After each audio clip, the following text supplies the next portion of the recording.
He said it like he was asking me to pass the salt. Calm, casual, final. "We are taking your office." I nodded because that is what they expected. The good daughter, the fixer, the one who always bends. But inside, something clicked into place like a lock finally turning, and while they were measuring my desk space for my brother's content career, I was already choosing the address they would never be able to follow me into. My name is Lila Nelson. I was 29 years old, sitting at a dining table that I had paid to refinish 2 years ago. When I realized that to my family, I was not a person, I was a utility. I was a faucet they expected to run whenever they turned the handle. And tonight, they were announcing that they intended to dismantle the plumbing because they preferred the look of the pipes elsewhere. It was a Tuesday in late November. Outside the frosted windows of our suburban Minneapolis home, the wind was already practicing its winter howl, stripping the last of the dead leaves from the oak trees.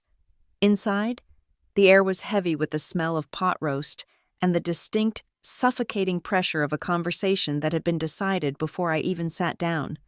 My father, Ron, wiped the corner of his mouth with a paper napkin.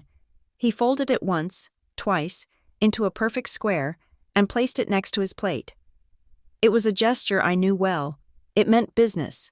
It meant the patriarch was about to speak, and the rest of us were expected to listen with the reverence due to a sermon. "Lila," he said. He did not look at me directly. He looked at a spot just over my left shoulder, focusing on the wall. "Your mother and I have been talking. We are taking your office."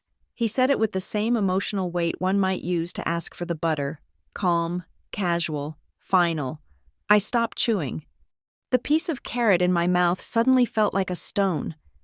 I swallowed it whole, feeling it scrape all the way down. I did not drop my fork. I did not gasp. I simply froze, my hand hovering over my plate, waiting for the punchline that I knew, deep down, was not coming. "My office," I repeated. My voice was level, stripped of inflection. It was a skill I had perfected over a lifetime of navigating this house. Emotion was blood in the water here. It only attracted sharks. "Well, it is the living room, Lila," my mother chimed in. She was already pouring gravy over Carter's second helping of potatoes, her movements flustered and eager. "It is a common area. We all share this house." Technically, she was right. It was a corner of the living room, but describing it as common area was a deliberate erasure of 3 years of labor. When the world shut down and my company, Hollow Ridge Digital, went fully remote, I had not just plopped a laptop on the coffee table. I had built a workspace. I had purchased a sleek, motorized standing desk with my own money. I had installed dual 4K monitors on articulating arms to save space. I had bought a filing cabinet for my contracts and a noise-canceling partition that I folded away every evening so the family could watch television without looking at my spreadsheets. That corner was not just furniture. It was the command center where I managed project timelines for clients across 3 time zones. It was where I earned the salary that paid for the high-speed internet that was currently streaming a football game in the background. It was where I had built a career that everyone at this table treated as a hobby. "Carter needs the space," my father continued, finally shifting his gaze to me. His eyes were hard, daring me to object. "He is going to set up a proper studio for the podcast." I looked across the table at my brother. Carter was 24. He was wearing a hoodie that cost more than my weekly grocery budget, and he was currently scrolling through his phone with a bored expression. He did not look up, but I saw the corner of his mouth twitch. It was a half smile, a smirk. It was the expression of a man who had already won the war and was just waiting for the defeated general to sign the treaty. "The podcast," I said.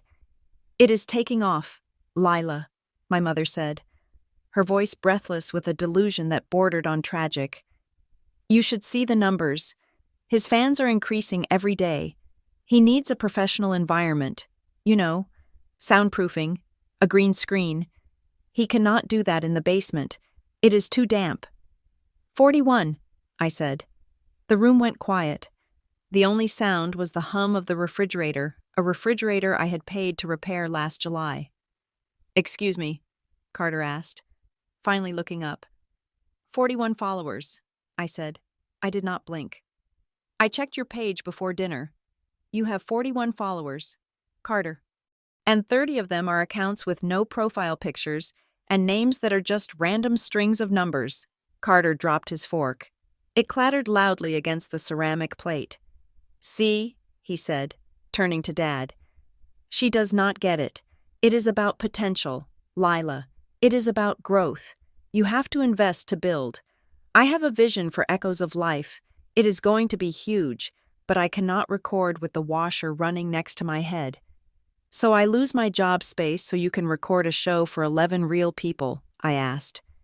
You do not lose your space, Dad said, his voice dropping an octave. This was the warning tone. You can work in your bedroom or the kitchen table. You have a laptop. It is portable. That is the whole point of your job, isn't it? It is not fixed. Carter needs infrastructure. I looked at them, really looked at them. I saw my father, a man who had retired early and now spent his days consulting on projects that never seemed to pay. I saw my mother, whose love language was enabling her son's incompetence, and I saw Carter, the golden boy who had failed out of trade school because the instructors had it out for him, and who was now pivoting to content creation because he thought talking into a microphone was easier than working. They were not asking me to move. They were evicting me. And the reason they felt comfortable doing it was sitting right there in my silence. I had trained them to do this. A memory flashed in my mind, sharp and stinging.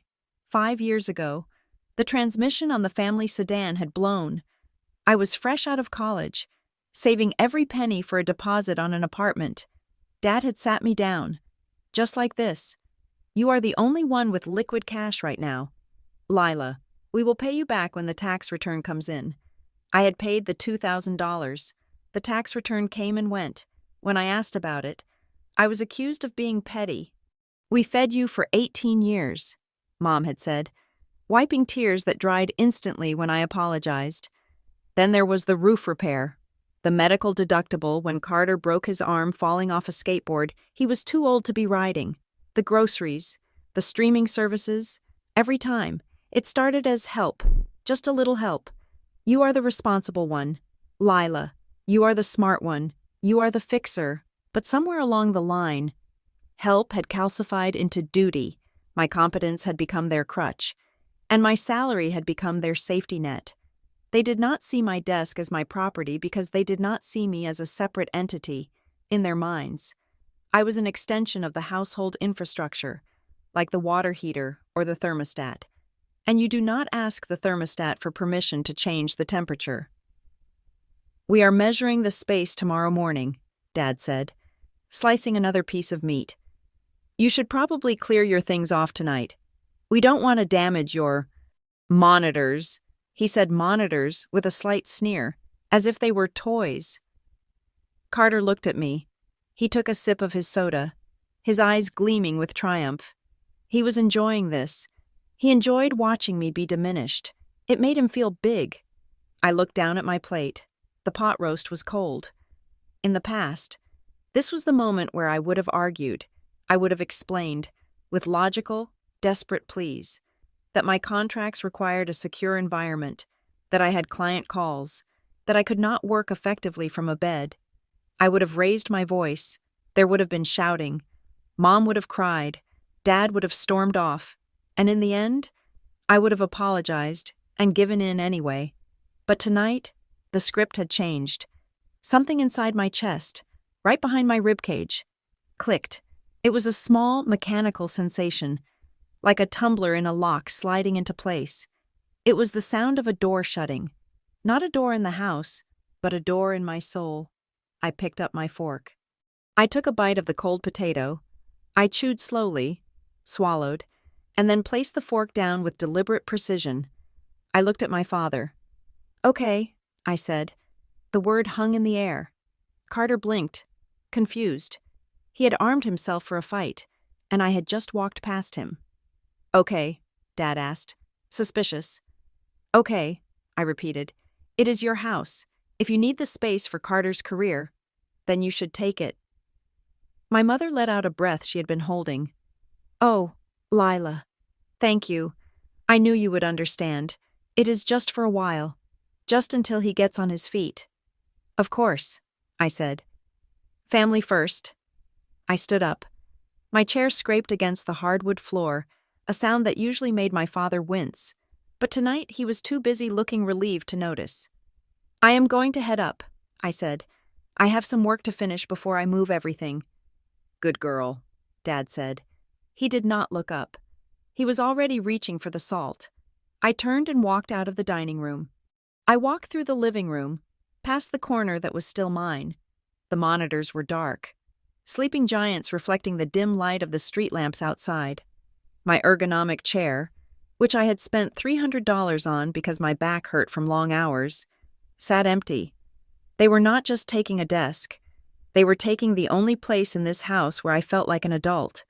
They were stripping away the physical evidence of my success because it made Carter feel inadequate. I climbed the stairs, 1, 2, 3. Each step felt heavier than the last, but it was not the weight of sadness. It was the weight of clarity. I entered my bedroom and closed the door. I did not slam it. I turned the lock. It was a flimsy privacy lock, the kind you could pick with a hairpin. But it was the only barrier I had.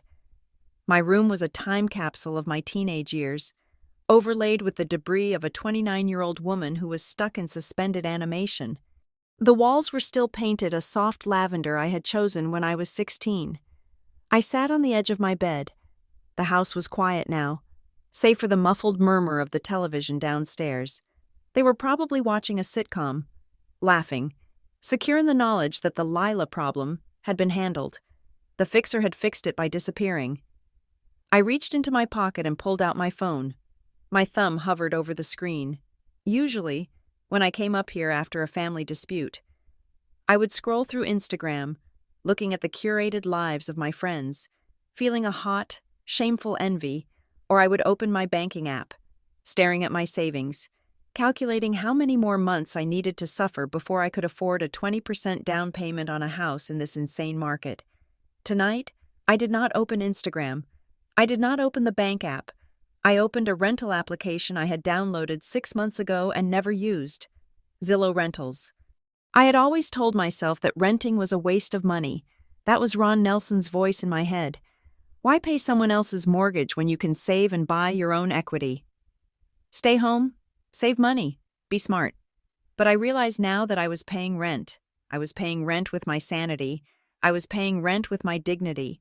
I was paying rent with my very identity, and the landlord was raising the price every single day. I typed in St. Paul into the search bar. I filtered for available now. I did not look for 2-bedroom apartments. I did not look for places with granite countertops or in-unit laundry or covered parking. I adjusted the price slider. I looked for studio. I looked for quiet. A listing popped up. It was in a converted warehouse district. The photos were grainy. The floor was concrete. The windows were high and narrow. It looked nothing like the suburban comfort I was used to. It looked cold. It looked sparse. It looked like heaven. It was 650 square feet of space that no one else could claim. The listing said, "Credit check required. First month and deposit due at signing." Quiet building. No parties. I looked at the contact button. It was 8:30 at night. Most people would wait until morning. I tapped Contact Property Manager. I typed a message. My name is Lila Nelson. I am a remote project manager with a steady income and a credit score of 780. I'm looking for immediate occupancy. I can view the unit tomorrow morning. I do not have pets. I do not have loud hobbies. I just need a place to work. I hit send. Downstairs. I heard Carter laugh. It was a loud, braying sound that vibrated through the floorboards. He was probably already planning where to put his microphone. He was probably measuring the desk in his mind, imagining the fame that was just around the corner. Let him measure. Let him have the desk. Let him have the living room. I looked at my phone screen as the message sent notification appeared. They thought they were taking my office. They thought they were pushing me into a smaller box, forcing me to shrink so my brother could expand. They thought I was retreating to my room to lick my wounds and accept my place in the hierarchy. They were wrong. I stood up and walked to the closet. I pulled out a duffel bag, the black one I used for gym trips I rarely took. I unzipped it. The sound was loud in the quiet room. A sharp tearing noise like fabric ripping. I walked over to the bookshelf. I did not pack clothes. I did not pack shoes. I reached for the binder on the top shelf, the one labeled tax documents. I reached for my passport. I reached for the hard drive that contained the backup of my entire digital life. I was not just moving out. I was defecting. I packed the things that proved I existed on paper. The things they would need if they ever wanted to file a joint tax return again, or apply for a loan in my name, or verify household income for a refinancing scheme. I placed them gently into the bag. The air in the room felt different. It was no longer stagnant. It was vibrating with potential. For the first time in years, the future did not look like a long, gray tunnel of obligations. It looked like a concrete floor in St. Paul. I sat back on the bed and waited for the email notification from the landlord. My heart beating a slow, steady rhythm against my ribs. It was the rhythm of a countdown. They had taken my office, but in doing so, they had accidentally handed me the keys to my life, and by the time they realized what they had done, I would be gone, and the only thing left in the corner of the living room would be a desk they could not afford to keep and a silence they were not prepared to handle. To understand why I did not scream when my father told me he was taking my office, you have to understand the invisible constitution that governed the Nelson household. It was never written down, never framed on the wall, and never spoken aloud, but it was more binding than any federal law. It had two primary articles. Article 1 stated that Carter was a reservoir of untapped potential that must be protected at all costs. Article 2 stated that I was the infrastructure that kept the reservoir from leaking. I was the stable one. Carter was the special one. I learned this distinction when I was 17 years old. It was the summer before my senior year of high school. I had spent 3 months working double shifts at a humid, grease-coated burger joint to save up for a laptop. I needed it for college applications and for the advanced placement English course I had fought to get into. I remember the day I finally had enough money. I bought a refurbished laptop, a heavy gray brick of a machine that hummed like a lawnmower and heated up enough to scorch my thighs. I was proud of it. I treated that plastic brick like it was made of gold bullion because it represented 500 hours of smelling like onion rings and stale fryer oil. 2 weeks later, Carter decided he wanted to be a photographer. He had taken one picture of a sunset with his phone that my mother declared was breathtaking that weekend. My parents came home with a brand new camera. It was sleek, professional, and cost 3 times what my laptop had cost. When I asked how they could afford it, considering they had just told me we could not afford to fix the air conditioning in my car, my father shrugged. He has an eye. Lila. He had said, "You cannot teach talent. We have to nurture it." That was the first time I felt the sting of their selective generosity. My hard work was expected, something I had to sustain on my own. Carter's whims were treated like divine callings that required immediate financial sacrifice from the entire family. I worked for my tools. Carter was gifted his toys. The pattern solidified when I went to college. I stayed in state to save money, working 2 part-time jobs, one at the university library shelving books in dusty silence, and another at a coffee shop where I learned to smile while people screamed at me about oat milk. I graduated with honors and 0 debt. Not because I was rich, but because I did not sleep. Carter took a different path. He decided traditional college was a scam. My parents nodded and agreed that the system was broken. He enrolled in a trade school to become an electrician. A solid career choice that lasted exactly 6 weeks. He dropped out because, according to him, the instructor had a vendetta against him. According to the school, Carter stopped showing up for morning labs. When he came home, tossing his expensive tools into the garage, where they would rust for the next 5 years, my parents did not scold him. They sat him down and told him that maybe the program was just too rigid for a creative mind like his. They blamed the school. They blamed the curriculum. They blamed the timing.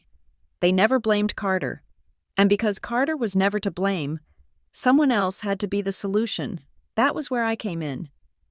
I became the designated fixer of the Nelson family reality. It started with small things. The printer would jam, and suddenly, it was my job to fix it because I was good with computers. The Wi-Fi would spot, and I was the one on hold with the service provider for 45 minutes. But as I entered my 20s and started making a real salary, the requests grew teeth. I remember a specific Tuesday 3 years ago. The washing machine had died mid-cycle, leaving a load of wet towels sitting in stagnant water. My father stood in front of the machine, staring at it with a look of helpless confusion that I later realized was a performance. He kicked the base of the washer gently. "Well," he said, sighing, "that is it. It is done." He looked at me. He did not ask me to buy a new one. He did not ask me to call a repairman. He just looked at me with those soft, expectant eyes and delivered the line that had become the soundtrack of my adult life. "You are good at this stuff. Lila, can you look into it?" Look into it was code. It meant research the problem, find a repair service, schedule the appointment, be home to let them in, and ultimately, slide your credit card across the counter when the bill comes because Mom and I are a little tight until the first of the month. I did it. I paid $350 for a new pump. When I mentioned the money later, Dad waved a hand dismissively and said, "We will square up later." We never squared up. The phrase, "you are good at this stuff," was a trap. It sounded like a compliment. It sounded like they were acknowledging my competence, my capability, my intelligence, but it was not praise. It was a shackle. By defining me as the culpable one, they absolved themselves of the responsibility to be capable. If I was good at handling bills, why should they bother learning online banking? If I was good at organizing, why should they clean up their own messes? My mother had her own version of this trap. She dealt in emotional currency. She would come into my room back before I moved my office downstairs and sit on the edge of my bed while I was trying to work. She would look at me with teary eyes and say, "Lila, you are the blessing of this house. I do not know what we would do without you. You are the rock." For a long time, I let those words fill me up. I wanted to be the rock. I wanted to be the blessing. Who does not want to be the savior of their own family, but the praise always had a price tag attached to it. "You are the blessing of this house," she would say, and then, without even a breath in between, "Do you think you could transfer $100 to the joint account just for groceries? The electric bill was higher than we thought, and your father's check does not clear until Thursday." I would transfer the money, and she would kiss my forehead and leave. And I would feel a strange mixture of pride and hollowness. It took me years to realize that they did not love me for who I was. They loved me for what I provided. I was not a daughter. I was a human overdraft protection service. The turning point the moment the resentment began to curdle into cold. Hard data happened about 18 months ago. I was sitting in my car after a long day at work, and my phone buzzed with a notification. It was a request from Carter for $50 on a payment app. The note just said pizza. I stared at the screen. $50 for pizza. For one person, I denied the request. 2 minutes later, my mother called. "Lila," she said, her voice tight. "Why did you decline Carter? He is out with friends. It is embarrassing for him. He is 23 years old." "Mom," I said, "he can buy his own pizza." "He forgot his wallet," she said. "Just send it. I will pay you back tomorrow." I sent it. She did not pay me back tomorrow. That night, lying in bed, I opened the notes application on my phone. I created a new note and titled it simply, "The Ledger." I started typing. I went back through my bank statements for the last year. I listed every loan that was never repaid, every emergency I had covered, every grocery run where I paid the total but only ate a single yogurt cup. January 4th. Car battery for Mom, $120. February 12th. Loan for Dad's dental copay, $80. March 3rd. Carter's speeding ticket to keep insurance down $200. April 10th. Groceries. $150. May 1st internet bill. Because Dad forgot to mail the check $90. The numbers scrolled down the screen. A waterfall of lost income. I spent hours that night just adding it up. When I finally reached the bottom and typed out the total, I felt like someone had punched me in the stomach.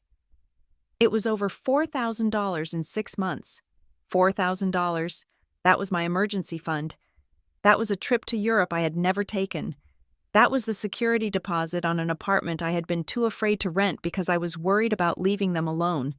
But the note served a purpose greater than accounting. It was my anchor to reality. Gaslighting is a slow, subtle poison.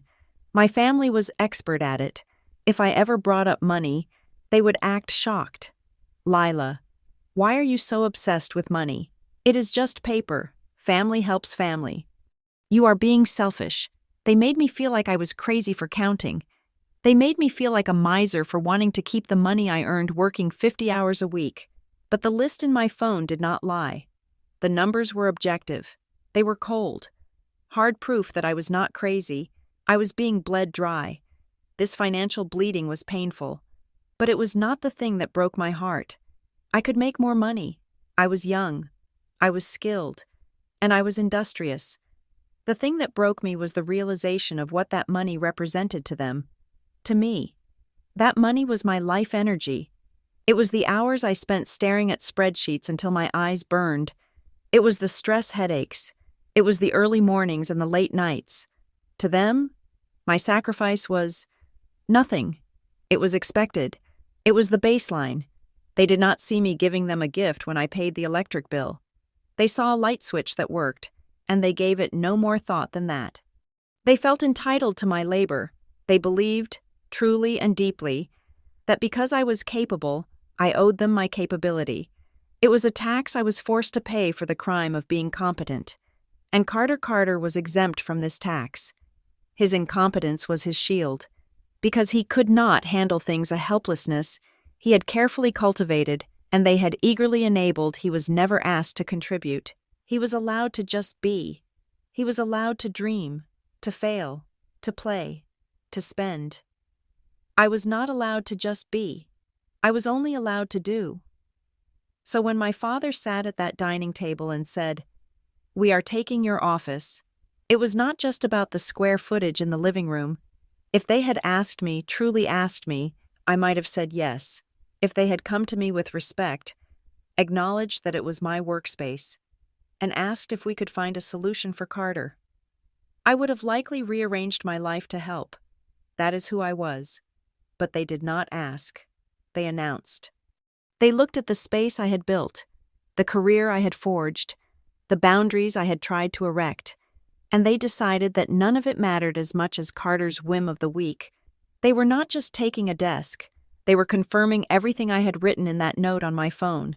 They were confirming that in the hierarchy of this house, my professional livelihood was less important than my brother's imaginary stardom. They were confirming that my comfort was a resource to be harvested for their convenience. They were taking the physical manifestation of my independence. That corner of the living room was the one place where I was CEO, where I was respected, where I was in control, by giving it to Carter. They were saying that even my independence was property of the Nelson Family Trust. I sat on my bed, staring at the rental application on my phone screen, and I realized that the office was just a symbol. They had already taken my money. They had taken my time. They had taken my energy. Now they wanted to take my space, if I stayed, if I moved my desk to the basement or the kitchen table, if I nodded and smiled and fixed this problem like I fixed the washing machine. There would be nothing left of me. I would be completely consumed. I would wake up in 10 years, 40 years old, still paying their bills, still apologizing for my own existence. While Carter played pretend in a studio I paid for, the pain in my chest was sharp, but it was clean. It was the pain of a bone breaking so it could finally be set right. I was not just leaving a house. I was resigning from my position as the family fixer. I was handing in my notice. I looked at the text message thread with my mother. Her last message was from 3 hours ago. Can you pick up milk on your way home? Carter drank it all. I did not reply. I closed the messaging app and opened my banking app. I looked at the balance. It was enough. It was not a fortune, but it was enough to buy silence. It was enough to buy a lock on a door that only I had the key to. I thought about the phrase my father loved to use. You are good at this stuff. He was right. I was good at this stuff. I was good at planning. I was good at executing. I was good at survival. And for the first time in my life, I was going to use those skills for the one client I had always neglected myself. The building in St. Paul was a brick fortress from the 1920s, standing stoic and unimpressed on a street lined with maple trees that had long since lost their leaves. It did not have a doorman. It did not have a heated underground garage. It did not have a gym with Peloton bikes. It had a buzzer system that sounded like a dying goose and a front door that required a specific jiggle of the key to open. I loved it immediately. The property manager was a man named Mr. Henderson, who wore a gray wool coat and looked at his watch 3 times in the span of 2 minutes. He did not ask me about my family. He did not ask if I was a good daughter. He simply unlocked apartment 4B and stepped aside. The space was small. It was technically a studio. Though a heavy velvet curtain could separate the sleeping alcove from the living area, the floors were hardwood, scratched by decades of previous tenants, people who had lived here, loved here, and left here without asking my permission for anything. The radiator hissed with a sound that felt like a secret conversation. The windows were tall, letting in the pale, gray light of the afternoon. It is $850 a month, Mr. Henderson said. Heat and water included. You pay electric and internet. First and last required to move in. No loud parties. No pets over 30 pounds. I walked to the center of the room. I listened. I heard a car drive by outside. I heard the radiator clank. I heard Mr. Henderson breathing. I did not hear the television blaring sports commentary. I did not hear my mother asking where the scissors were. I did not hear Carter rehearsing his intro for the 5th time. I will take it, I said. Mr. Henderson blinked.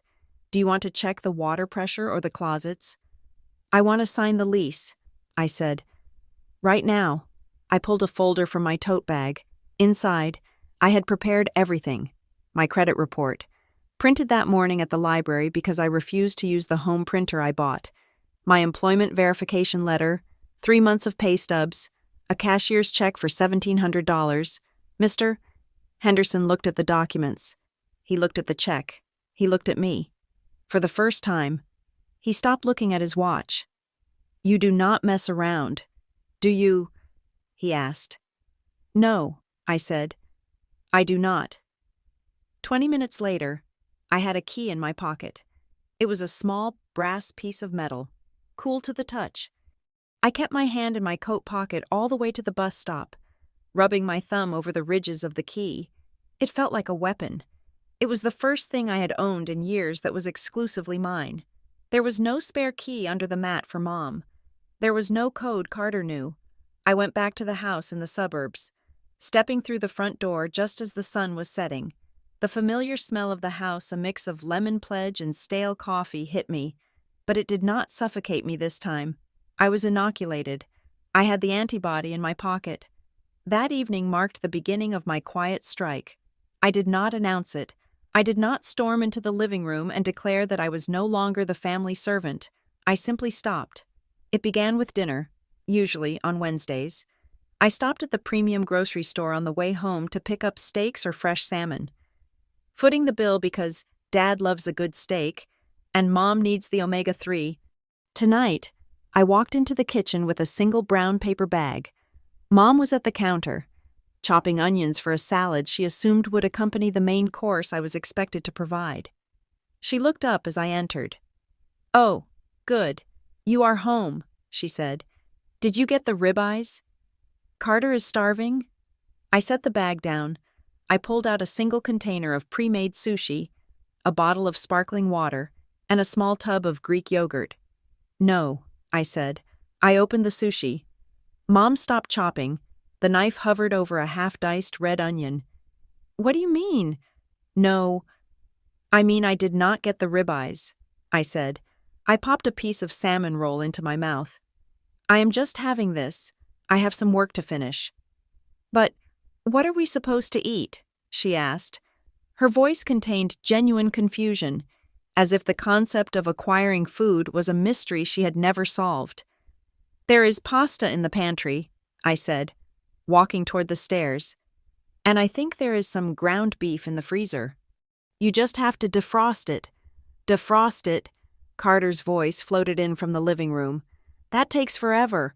I thought we were having steak." "Change of plans," I called back. Not breaking my stride, I went up to my room, closed the door, and ate my sushi in silence. Downstairs, I heard the murmurs of a family meeting. They were discussing the lack of steak. They were probably deciding that I was just having a mood because of the office situation. Let them think that. Let them think I was sulking. It gave me cover.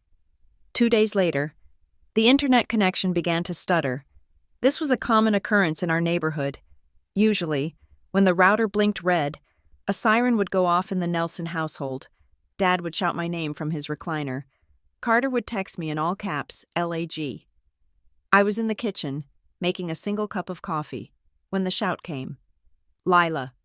"The net is down," Dad yelled. I took a sip of my coffee. It was hot and bitter. I did not move. "Lila."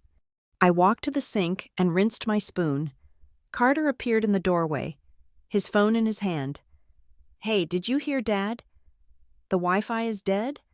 I am in the middle of uploading a clip." I looked at the router, sitting on the hallway console table. The little light was blinking an angry orange. I knew exactly what was wrong. It needed a firmware update, or maybe just a hard reset, a 3-minute fix. "That is annoying," I said. I walked past him. Carter turned, following me with his eyes. "Well, are you going to fix it?" "I am on my lunch break," I said. "I have to get back to a call." "You cannot make a call if the internet is down," he pointed out. Thinking he had trapped me in a logic loop. "I have a hotspot on my work phone," I said. "Data plan paid for by Holleridge. Corporate use only." I went upstairs and engaged the hotspot on my phone. I connected my laptop. I continued working. Downstairs, chaos ensued. I heard Dad on the phone with the service provider, shouting, "Representative," at an automated voice system. I heard Carter pacing, complaining that he was losing engagement. I heard Mom asking if unplugging it would help, and Dad snapping that she would break it. They struggled for 2 hours. 2 hours of frustration that I could have solved in 2 minutes, but those 2 minutes were no longer for sale. The house began to reveal its true mechanics. It was a machine that ran on friction, and I had been the oil. Without me, the gears began to grind. The printer in the den jammed the next morning. Dad needed to print a shipping label for a return. He rattled the paper tray. He cursed the manufacturer. He called for me. I was in the hallway, putting on my coat. "Paper jam," he announced, stepping back as if presenting me with a gift. "The manual is online," I said, buttoning my coat. "Or you can just write the address on the box with a marker." "I do not want to write it," he said, offended. "It looks unprofessional." "Then you should probably read the manual," I said, and walked out the door. I walked to the bus stop. Even though my car was in the driveway, I needed to get used to the rhythm of public transit for when I moved to St. Paul. Plus, leaving the car there gave them a false sense of security. They saw the vehicle and assumed the driver was still available. On Saturday, Carter approached me while I was reading a book in the sunroom. He was wearing his business jacket, a blazer he had bought at a thrift store that smelled faintly of mothballs. "Hey," he said, tapping his car keys against his leg. "I need a favor. Big opportunity." I did not look up from my book. "What is it?" "I am meeting a potential collaborator downtown. Guy runs a crypto channel. Huge reach. We are going to brainstorm cross-promotion." "Okay," I said. "Good luck." He stood there. The silence stretched. He was waiting for me to offer. He was waiting for me to say, "Do you need a ride?" or do you want gas money? My car is making that noise again, he said. The clicking one. I do not want to risk it on the highway. You should get that looked at, I said, turning the page. Right. So, can you drive me? It is at 2:00. I will be done by 4. I finally looked up. I marked my place in the book with a finger. No, I said. Carter laughed. A short, nervous bark. What do you mean? No, you are not doing anything. You are reading a book. I am reading, I agreed, and I'm enjoying it. Lila, come on. This is for my career. Mom said you would take me. Mom was incorrect, I said. I pointed out the window, toward the main road. The 64 bus runs every 15 minutes. It drops you right downtown. It costs $2.50. Carter's face went red. I cannot take the bus to a business meeting. I will look like a loser. Then you should have fixed your car, I said, or called an Uber.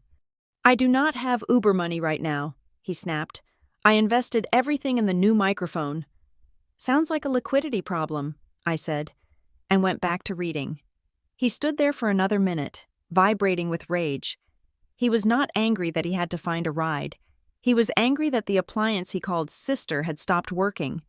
He stormed out, slamming the door so hard the windows rattled.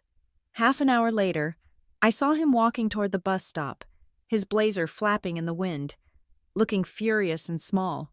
I did not feel guilty. I felt light. The days turned into a week. The atmosphere in the house shifted from annoyance to a low-grade hostility. The sink piled up with dishes because I stopped loading the dishwasher after everyone else's meals.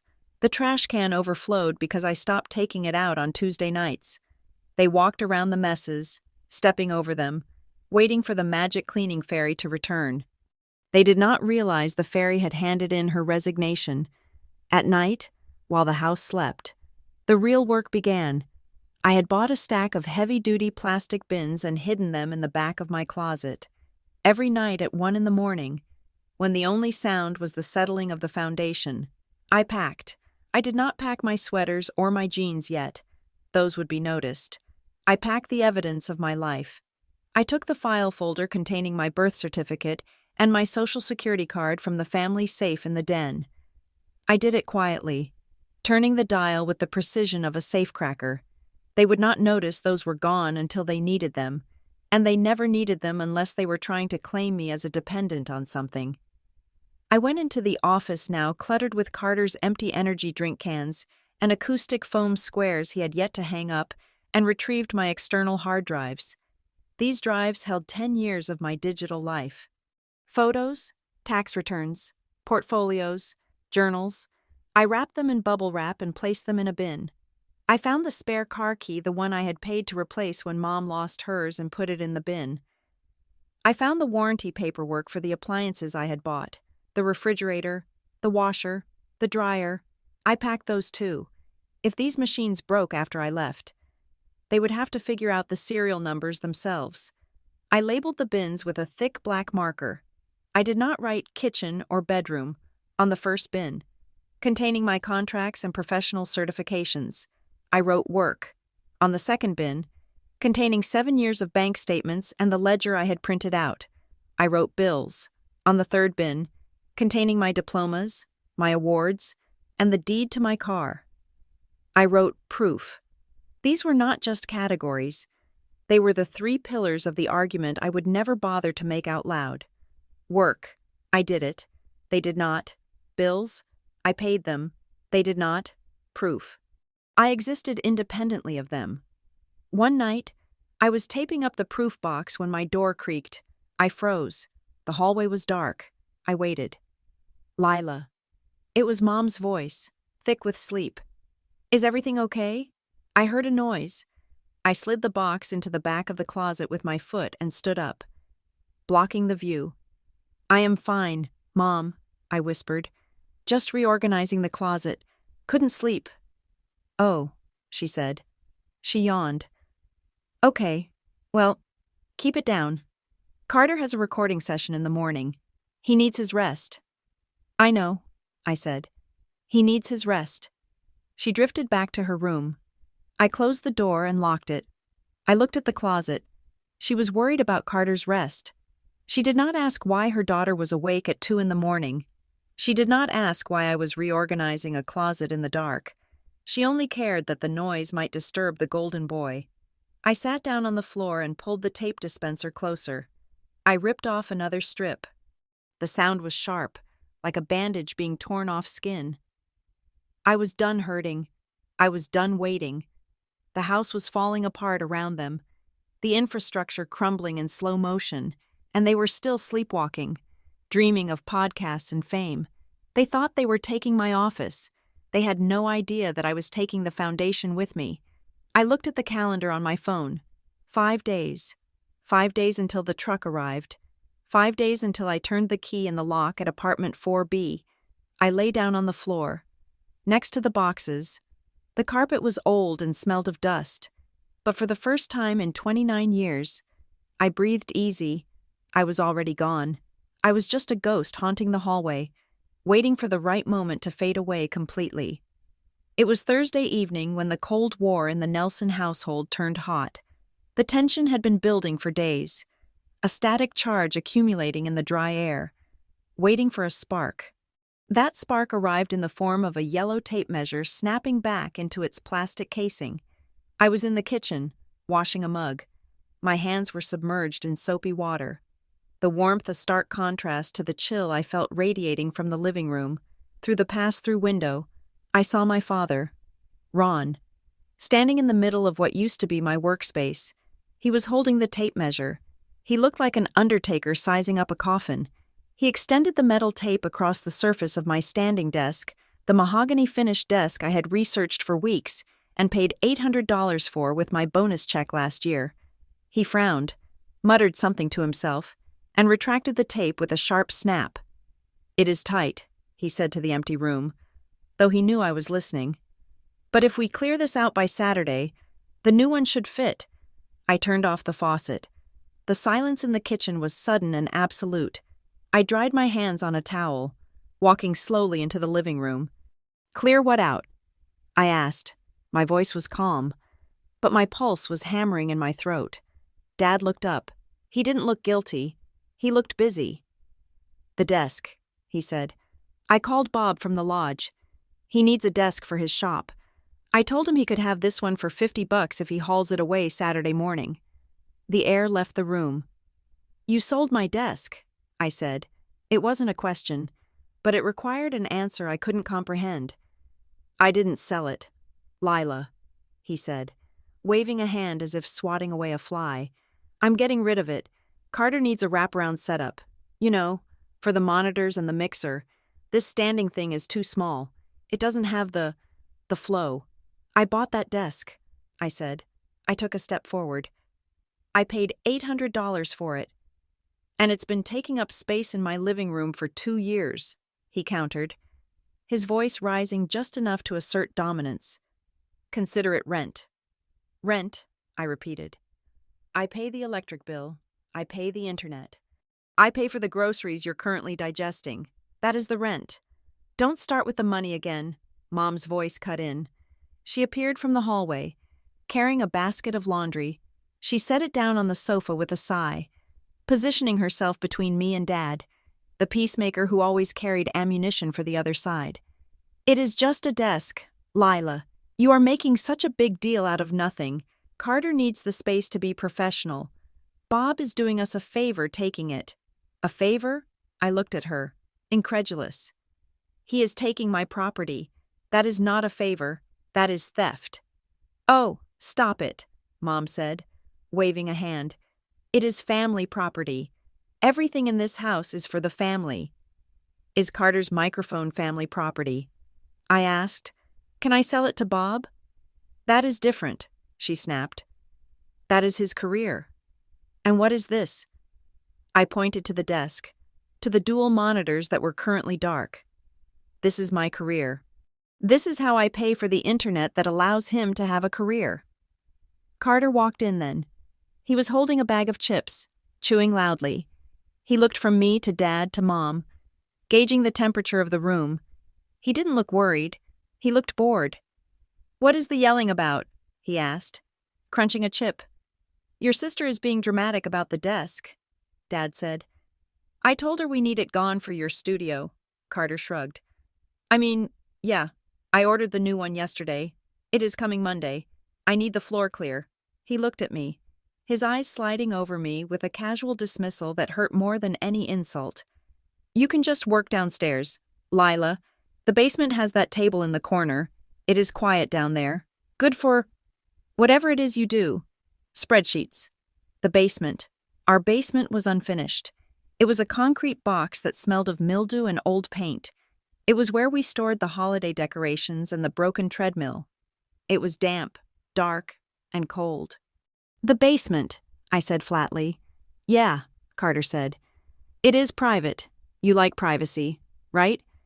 It is 40 degrees in the basement, I said. Put on a sweater, Dad said. He turned his back to me, dismissing me. He tapped the tape measure again. Bob will be here at 9 on Saturday.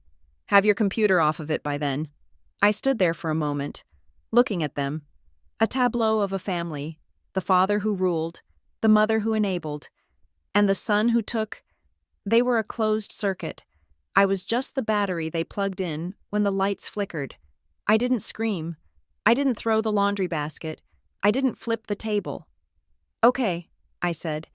It was the second time I had used that word to end a war. It had the same effect. They relaxed. Dad's shoulders dropped. Mom smiled. A tight, victorious little smile. See, she said. I knew you would be reasonable. We just have to support each other. Right, I said. Support? I walked upstairs. My legs felt numb.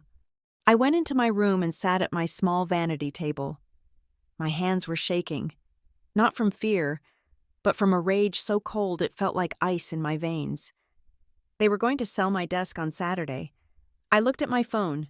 It was Thursday. I had planned to move on Monday, to give myself the weekend to pack slowly. Monday was too late. If I waited until Monday, my desk would be gone. My monitors might be next. Once they started liquidating my assets to fund Carter's delusions, they wouldn't stop. I was a store going out of business, and they were the liquidators. I needed to leave. Now, I opened my laptop, my personal one, not the work machine. I needed to check my finances. I needed to make sure the deposit for the apartment had cleared. I needed to see exactly how much runway I had. I logged into my bank account. The interface loaded. I scanned the recent transactions. Rent check, cleared. Grocery store, $42. Gas station, $30. And then, a string of transactions I didn't recognize. Social Boost Pro, $49.99. Instagrow Gold, $99. Trendmaster Viral, $29.99. I frowned. I scrolled down. There were more. Social Boost Pro, $49.99. Last month Instagrow Gold, $99. Last month I felt a cold prickle at the base of my neck. I clicked on the transaction details. They were recurring subscriptions. They had been hitting my account for 3 months. I did the math in my head. Nearly $600. I sat back, staring at the screen. How did they have my card information? And then I remembered, 4 months ago, Mom wanted to buy a specific blender she saw on a morning show. She couldn't find her purse. Just use mine. Mom, I had said, I will read you the numbers. She had written them down. She was supposed to throw the paper away. I closed my eyes. I could see it clearly. The piece of paper, probably stuck to the fridge or tucked into a drawer. And Carter, desperate for validation, needing to show that his brand was growing. He hadn't just taken the living room. He was funding his fake popularity with my money. Those 41 followers. The rapid growth Mom was bragging about, I bought them. I bought them without knowing it. I stood up and walked to the door of my room. I could hear them downstairs. Carter was explaining something to Dad about audio interfaces. Dad was listening, enraptured. I wanted to run down there. I wanted to shove the laptop screen in Carter's face. I wanted to scream, "You are a fraud. You are stealing from me to pretend you are famous." I put my hand on the doorknob, and then I stopped. If I went down there now, what would happen? Carter would deny it.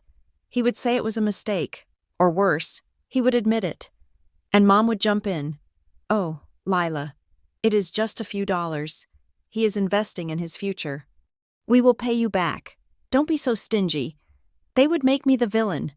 They would turn my theft into their charity. And they would know I was watching. They would know I was checking. They would realize the bank of Lila was closing. If they knew I was angry, they would be on guard. They might hide the car keys. They might guilt-trip me into staying just until we sort this out. No. I took my hand off the doorknob. I walked back to the laptop. I did not scream. I clicked. First, I went to the bank's website. I reported the card as lost. Cancel immediately. Issue new card. The screen refreshed. Card ending in 4521 has been deactivated. The subscriptions would bounce tomorrow. The fake followers would stop coming. The growth would flatline. Next, I opened a new tab. I searched for Moving Van Rental Street, Paul. I found a company with a 24-hour automated booking system. Pickup date Saturday. Time 6 a.m., 6 in the morning. Bob from the lodge wasn't coming for the desk until 9. I would be gone 3 hours before he arrived. I filled out the form. I paid the deposit with a different credit card, one they had never seen. Booking confirmed. I sat there in the glow of the screen. The room was dark. Downstairs, the laughter had stopped. The house was settling into its night rhythm. The domestic thriller wasn't about a killer in the closet. It was about the people who claimed to love you slowly eating you alive, bite by bite, and convincing you that you were the one feeding them. They wanted me in the basement, fine. I would disappear so completely they would think the basement swallowed me whole. I stood up and began to dismantle my room. I couldn't move furniture yet. That would make noise. That would raise flags. I moved with the stealth of a thief in my own home. I took my jewelry box and wrapped it in a sweatshirt, placing it deep in the proof bin. I took the spare chargers, the cables, the expensive noise-canceling headphones I hid in my drawer. I found my birth certificate where I had hidden it in the closet. I checked it. It was there. I went into the bathroom attached to my room. I cleared the medicine cabinet, prescription medications, my expensive skincare, the things that made me feel human. I packed them into a duffel bag. Every time a floorboard creaked, I froze. Heart hammering, I imagined Dad walking in, seeing the bags. "What are you doing?" "Lila." "Where do you think you're going?" The fear was irrational, but it was real. I felt like an inmate planning an escape. At 2 in the morning, I heard footsteps in the hall. I killed the light instantly. I dove into bed, pulling the covers up to my chin, breathing steadily. The door handle turned. It was locked. I had started locking it 3 days ago. "Lila." It was Carter. His voice was a whisper. I didn't answer. I lay rigid, staring at the dark ceiling. "Lila, are you awake?" He jiggled the handle again. "My card isn't working on Amazon," he whispered. "I need the code for the one on the fridge. I think I typed it wrong." He was trying to buy something at 2 in the morning, probably more followers, or maybe a pop filter for the microphone. "Lila." He knocked softly. I closed my eyes. I imagined the credit card declined notification on his screen. I imagined his confusion. "Ugh," he muttered. "Whatever." I heard his footsteps retreat. I let out a breath that shuddered through my whole body. He wasn't checking on me. He wasn't saying goodnight. He was checking on his wallet. I got out of bed. I couldn't sleep. I went to the window and looked out at the driveway. My car was there, parked behind Dad's truck. I needed to make sure I wasn't blocked in. Saturday morning, 6 a.m. I would have to wake up at 4. I would have to carry the boxes down the stairs one by one, avoiding the creaky step on the 3rd tread. I would have to load the car in the dark, and my desk. I looked toward the door, thinking of the desk downstairs. I couldn't take the desk. It was too heavy. I couldn't move it alone without waking them. Pain spiked in my chest. I loved that desk. But then I realized if I tried to take the desk, I would get caught. If I left the desk, I bought my freedom. It was a ransom payment. Keep the desk, I thought, staring at the closed door. Sell it to Bob for $50. Let it be the last thing you ever take from me. I went back to my laptop. I printed a single sheet of paper. I didn't write a letter. I didn't write a goodbye. I typed out a list. Lila's contributions. Last 12 months. I opened my bills folder on the drive. I started transcribing the numbers from the ledger. January electric, $240, February gas, $180, March groceries, $600, April car repair. Mom, $450, May Carter's, course, $300. I listed it all, down to the penny. At the bottom of the page, I typed a new section. Unauthorized charges. Last 90 days. Social Boost Pro. $150. Instagrow Gold. $300. Trendmaster Viral. $60. Total theft. $510. I hit print. The printer in my room, the one I bought and they didn't know about, whirred softly. I took the paper. I folded it. I wasn't just leaving. I was leaving them with the receipt. Saturday morning couldn't come fast enough. The air in the house was poisonous, and I was holding my breath. Just 30 more hours. 30 hours of acting. 30 hours of nodding. I lay back down, the folded paper under my pillow like a knife. Tomorrow, I would have to smile when Dad talked about Bob. I would have to nod when Carter talked about his audience.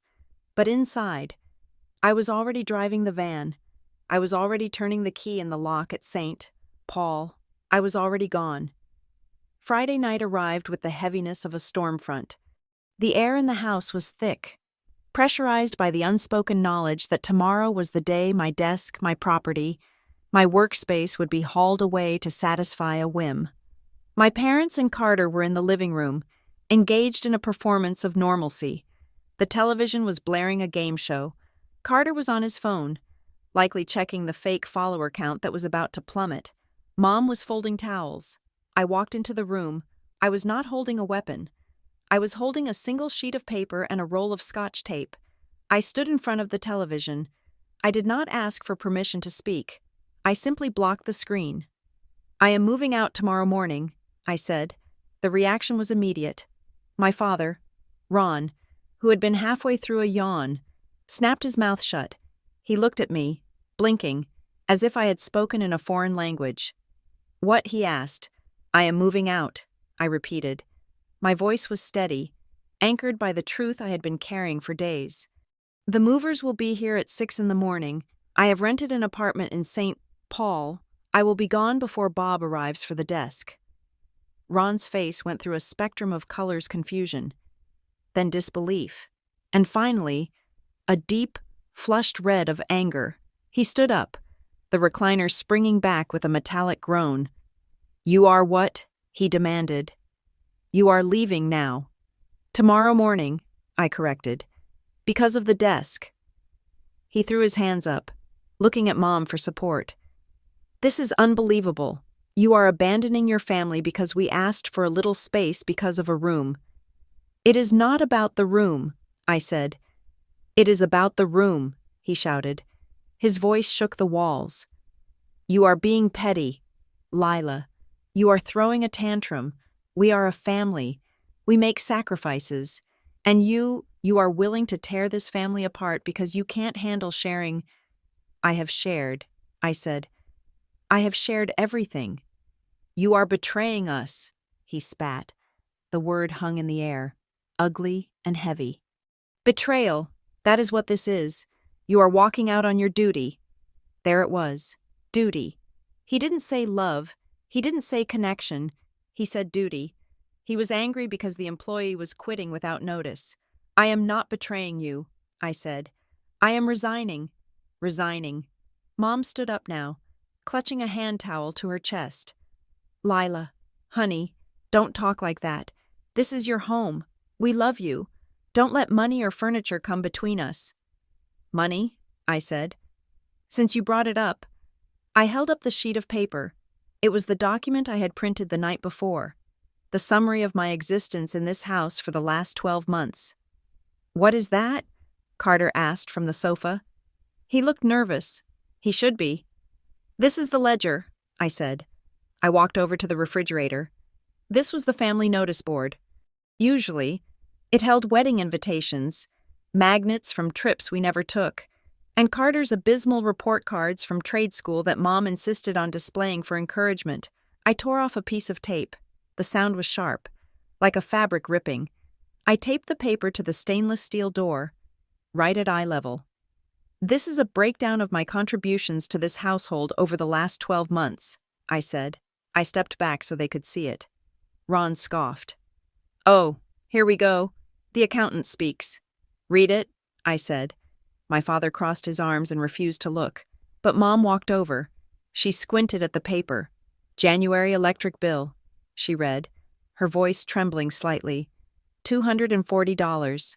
February gas, $180. March groceries, $600. She paused. She looked at me. "Lila, we know you help out." "Keep reading," I said. "April car repair. Mom's transmission." She read. Her voice dropped to a whisper. $450. "I paid that," I said, "because you said you didn't have the cash. You said you would pay me back when Dad's bonus came. Dad got the bonus. You went to the casino. I never saw a dime." Ron stiffened. "That was a family trip. You were invited." "I was working," I said. "To pay for the transmission." Mom continued down the list. Her eyes widened as she reached the bottom. The numbers didn't lie. They accumulated, row after row, a towering monument of financial extraction. "Total," she whispered, $14,250. The room went silent. The game show on the television chimed with a winning sound that felt grotesque in the quiet. $14,000, I said. "That is what it cost me to live here this year. That is after taxes. That is my savings. That is my life." I pointed to the bottom of the page. I had written the final entry in thick black marker, bold and undeniable. "Read the last line," I said. Mom stared at it. She didn't want to say it. "Read it," I commanded. It was the first time in my life I had given my mother an order. "Carter's contributions," she read, her voice barely audible. $0. I looked at Carter. He was sinking into the sofa cushions, trying to make himself small. "And next to it," I said, "Confidence Unlimited." Mom read. I turned to my father. "You said I am betraying the family because of a room. I am not leaving because of the room. Dad, I am leaving because you are running a business, and I am the only investor who never gets a return. You are liquidating my assets to fund his vanity." I pointed at Carter. "And speaking of vanity," I said, "you might want to check your bank statements. Mom, because I found $500 of unauthorized charges on my card for social media growth services. I assumed since you borrowed my card. You authorized them." Mom gasped. She turned to Carter. "Carter?" Carter's face went white.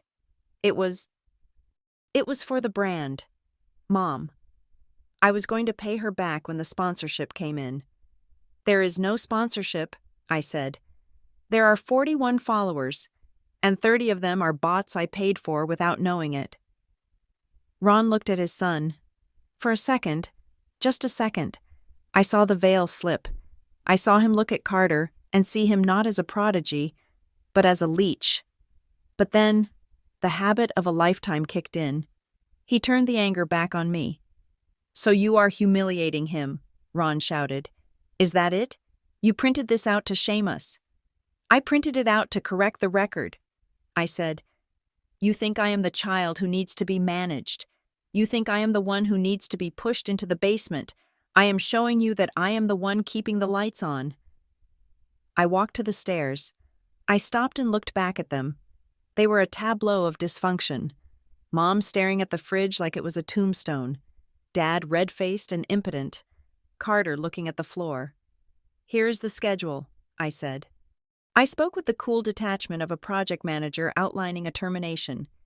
"The movers arrive at 6. I will be gone by 8. The internet service is in my name. I have scheduled a cancellation for Monday morning at 9 o'clock. You have the weekend to find a new provider." "You are cutting off the internet," Carter cried out. It was the first time he had spoken. The loss of Wi-Fi was evidently more terrifying to him than the loss of his sister. "It is in my name," I said. "I am taking it with me." "And the electric?" Dad asked. His voice was lower now, laced with a dawning fear. "I have requested a transfer of service," I said. "They will bill the homeowner starting Monday. That is you, Dad." "Lila, you can't do this," Mom said, tears finally spilling over. "We can't afford all those deposits at once. You have $14,000 of extra room in your budget now that I am not costing you anything," I said. "Right, I am just a burden on the space. Isn't that what you said?" I didn't wait for an answer. I walked up the stairs.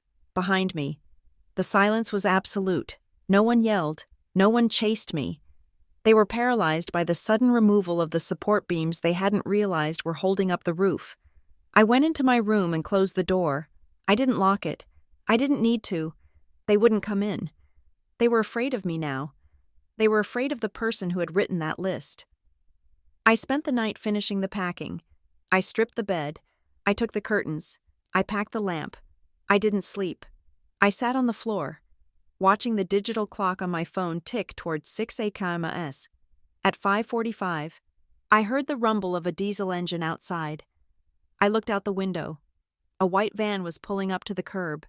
2 men in blue coveralls hopped out. I grabbed my bag. I walked downstairs. The house was silent. The living room was dark, save for the standby light on the television. The paper was still on the fridge, a white rectangle glowing in the dim light of the kitchen. I opened the front door. The cold morning air hit me, sharp and clean. It smelled of snow and exhaust fumes. "Morning," one of the movers said. "You the move?" "I am the move," I said. For the next hour, the only sounds were the heavy footsteps of the men and the thud of boxes being loaded. I stood by the door, holding the clipboard, checking off the items.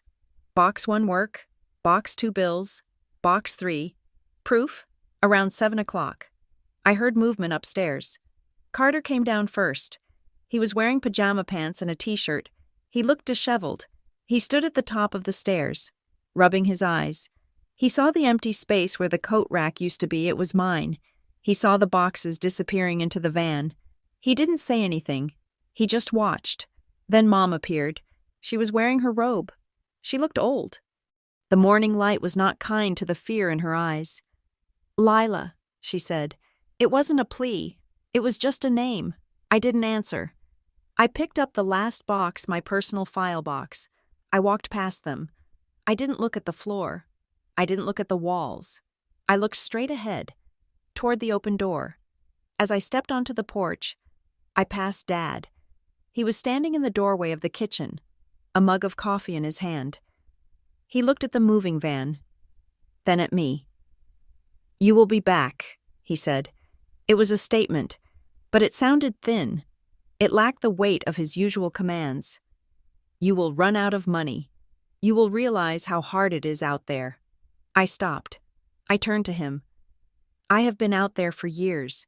Dad," I said. "I have just been paying for you to stay in here." I walked down the steps. I climbed into the passenger seat of the van. The driver looked at me. "Ready." "Ready," I said, as the van pulled away. I looked in the side mirror. The front door was open. Mom and Dad were shadows in the hallway, but on the porch, Carter had stepped out. He was holding something. It was his new microphone. He was clutching it to his chest like a teddy bear. He looked lost. He looked at the sky, then at the van. I knew what he was thinking. He was thinking about Monday. He was thinking about the silence that was coming. He had the equipment. He had the studio space. He was about to have the big wraparound desk. But as the van turned the corner and the house disappeared from view, I knew the truth. He had the microphone, but he had no signal. He had no audience. And for the first time in his life, he had no one to blame but the silence I left behind. The first thing that hit me about the apartment in St. Paul was not the smell of fresh paint or the view of the gray city skyline through the industrial windows. It was the silence. For the first 48 hours, I existed in a state of sensory shock. My body was still vibrating with the frequency of the house I had left behind. I woke up at 6 in the morning.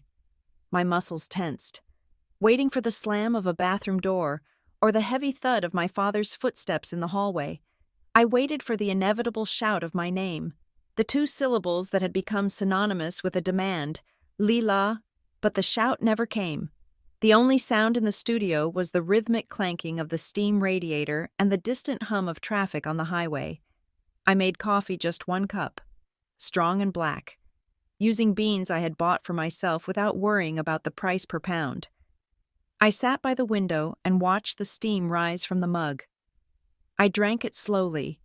There was no one to ask where the sugar was. There was no one to complain that the pot was empty. There was no one to ask me to fix the toaster while I was still trying to wake up. It was peaceful, but it was also terrifying. I realized that for 29 years, my entire identity had been defined by reaction. I was the person who responded. I was the person who fixed. Without the crisis, without the constant barrage of needs, I felt unmoored. I wandered around the small space, touching the exposed brick walls, trying to figure out who Lila Nelson was when she wasn't being useful to someone else. Then, the phone started to vibrate. It began on Monday morning, right around 9 o'clock, the exact time the internet service at the old house was scheduled to terminate. I was sitting at my new desk, a simple, sturdy table I had found at a thrift store, working on a spreadsheet for Holleridge Digital. My phone lit up on the table next to me. Mom. I stared at the screen. I did not pick it up. I watched the name pulse and fade. Pulse and fade. A minute later, a text message appeared. The preview popped up on my lock screen. Wi-Fi is not working. The little light is red. What do I do? I looked at the message. In the past, this text would have triggered an immediate biological response. My heart rate would have spiked. I would have felt a surge of guilt and annoyance. I would have called her back instantly, walking her through the reset process, or worse.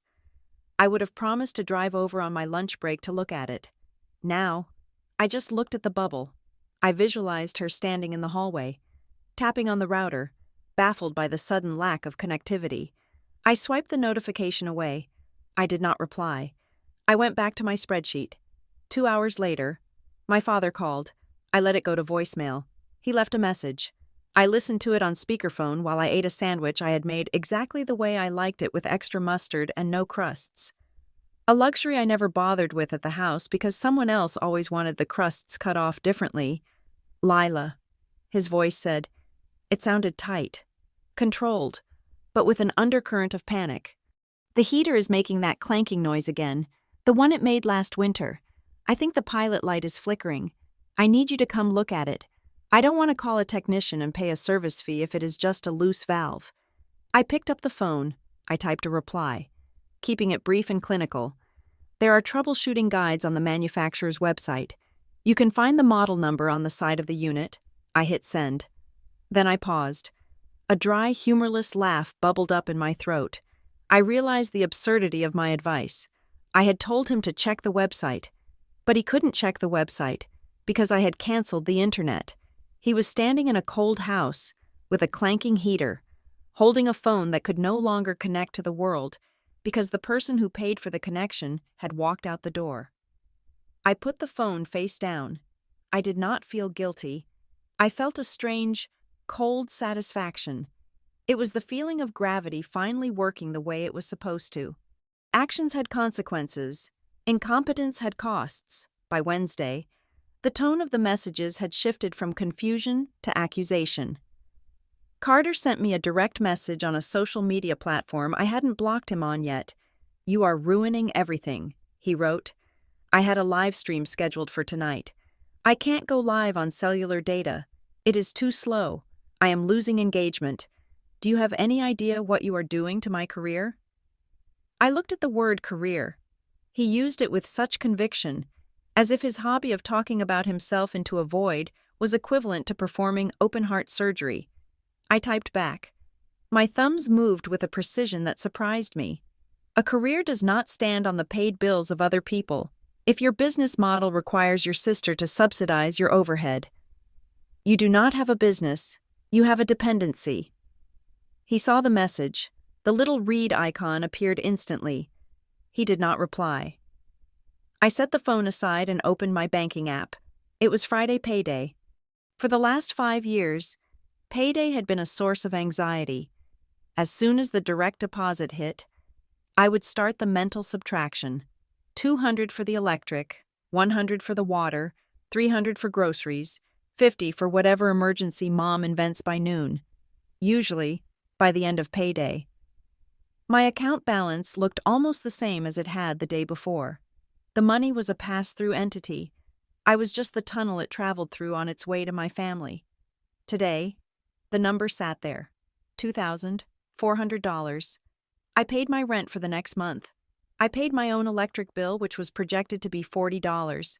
I paid my phone bill. The number barely moved. I stared at the balance. $1,500 remained. It was mine. It wasn't spoken for. It wasn't allocated to a transmission repair or a medical deductible or a loan that would never be repaid. I felt a lump in my throat. It was a mixture of relief and grief. I grieved for the years of compounding interest I had lost. I grieved for the vacations I hadn't taken, but mostly, I felt a fierce protectiveness over this number. This was my freedom. This was the wall between me and the chaos. I decided to celebrate. I was going to buy a bottle of wine, a good bottle, maybe $20, and I was going to buy a set of high thread count sheets because the ones I had taken from the house were old and pilled. I walked down to the mailboxes in the lobby. I was humming. I felt light. I opened box 4B.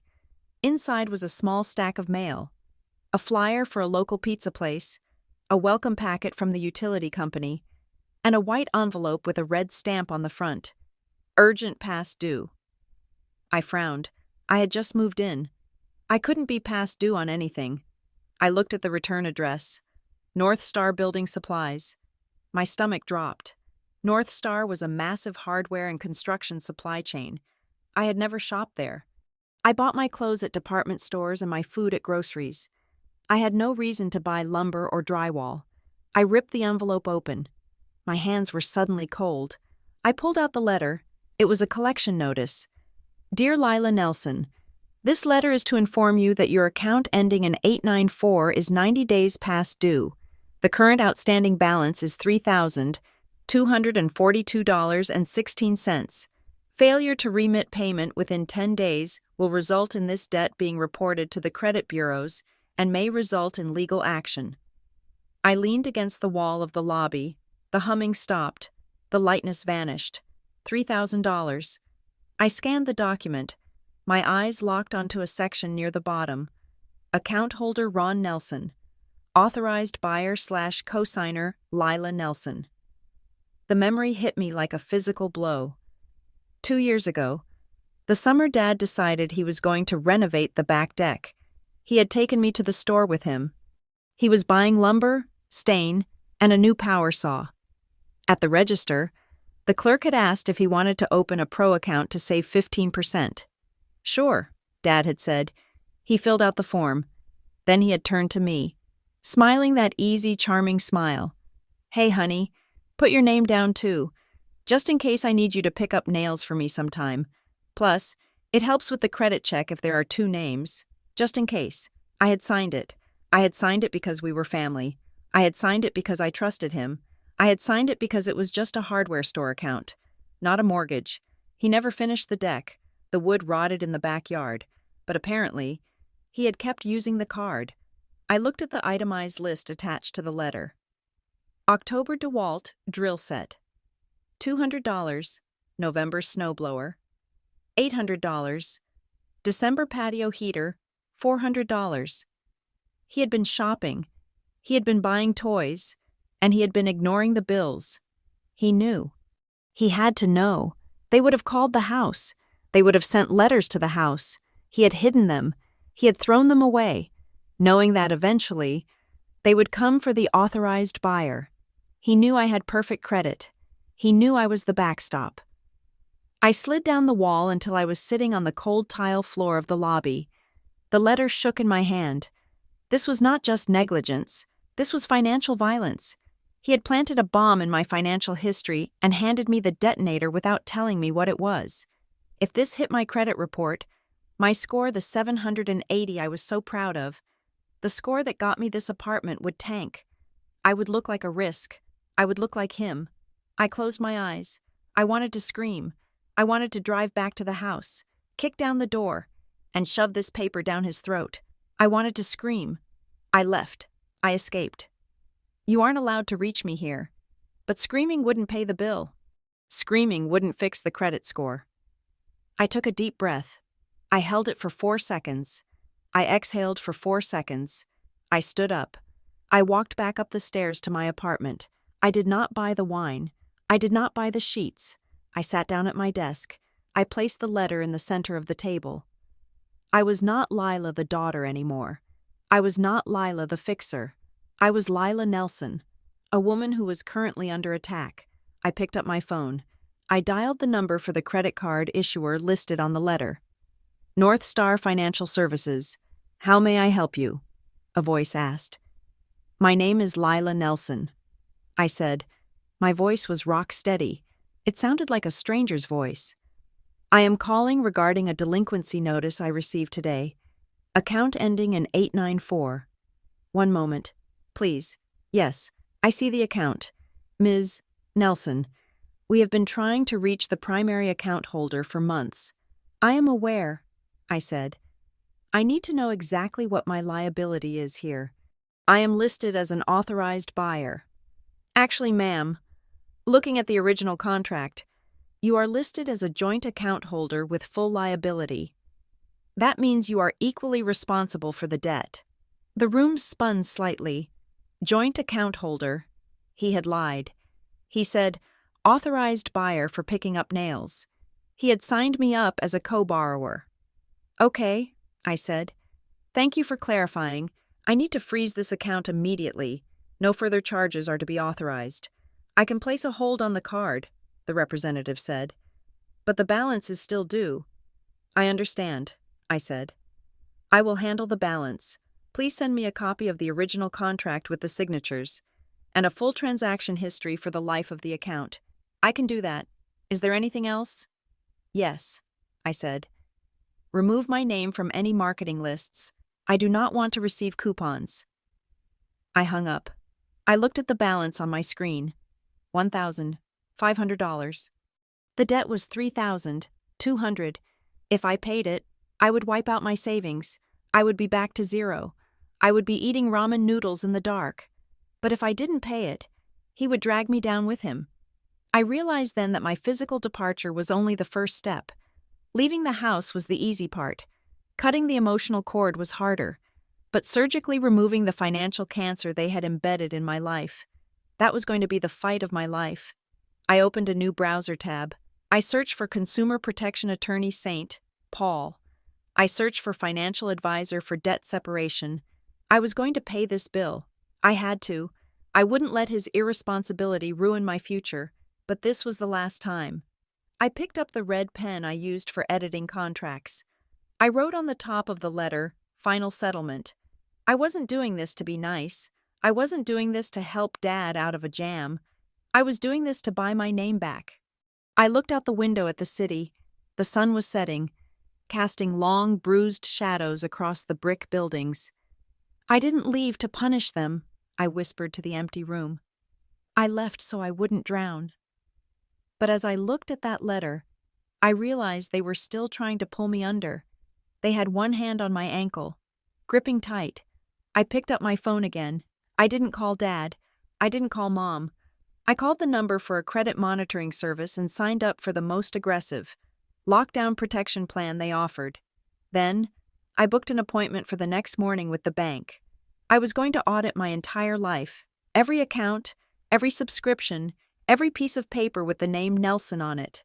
If they wanted a war over resources, they were about to discover that they had lost their only quartermaster. And this time, I wasn't bringing supplies. I was bringing an audit. The document from North Star Financial Services arrived in my email inbox at 8 a.m. on Tuesday. It was a PDF file, 5 pages long, dense with legal jargon and fine print. I printed it out at the library because I was saving ink. I sat in my car in the library parking lot and read every single word. It was not a mistake. It was not a clerical error. It was a trap that had been set 2 years ago, baited with a lie so casual I had barely registered swallowing it. I remembered the day clearly. We were at the checkout counter of the hardware store. The air smelled of sawdust and fertilizer. My father, Ron, had a cart full of pressure-treated lumber for the deck he swore he was going to build that summer. The cashier had asked, "Do you want to put this on a store account? You get 15% off today." Dad had turned to me. "Lila, do you have your license? Let's put you on there too. It is just for the discount. Plus, if I am ever stuck at work, you can pick up supplies for me." It sounded logical. It sounded helpful. But looking at the contract in my lap, the reality was starkly different. The box checked was not authorized user, it was joint account holder.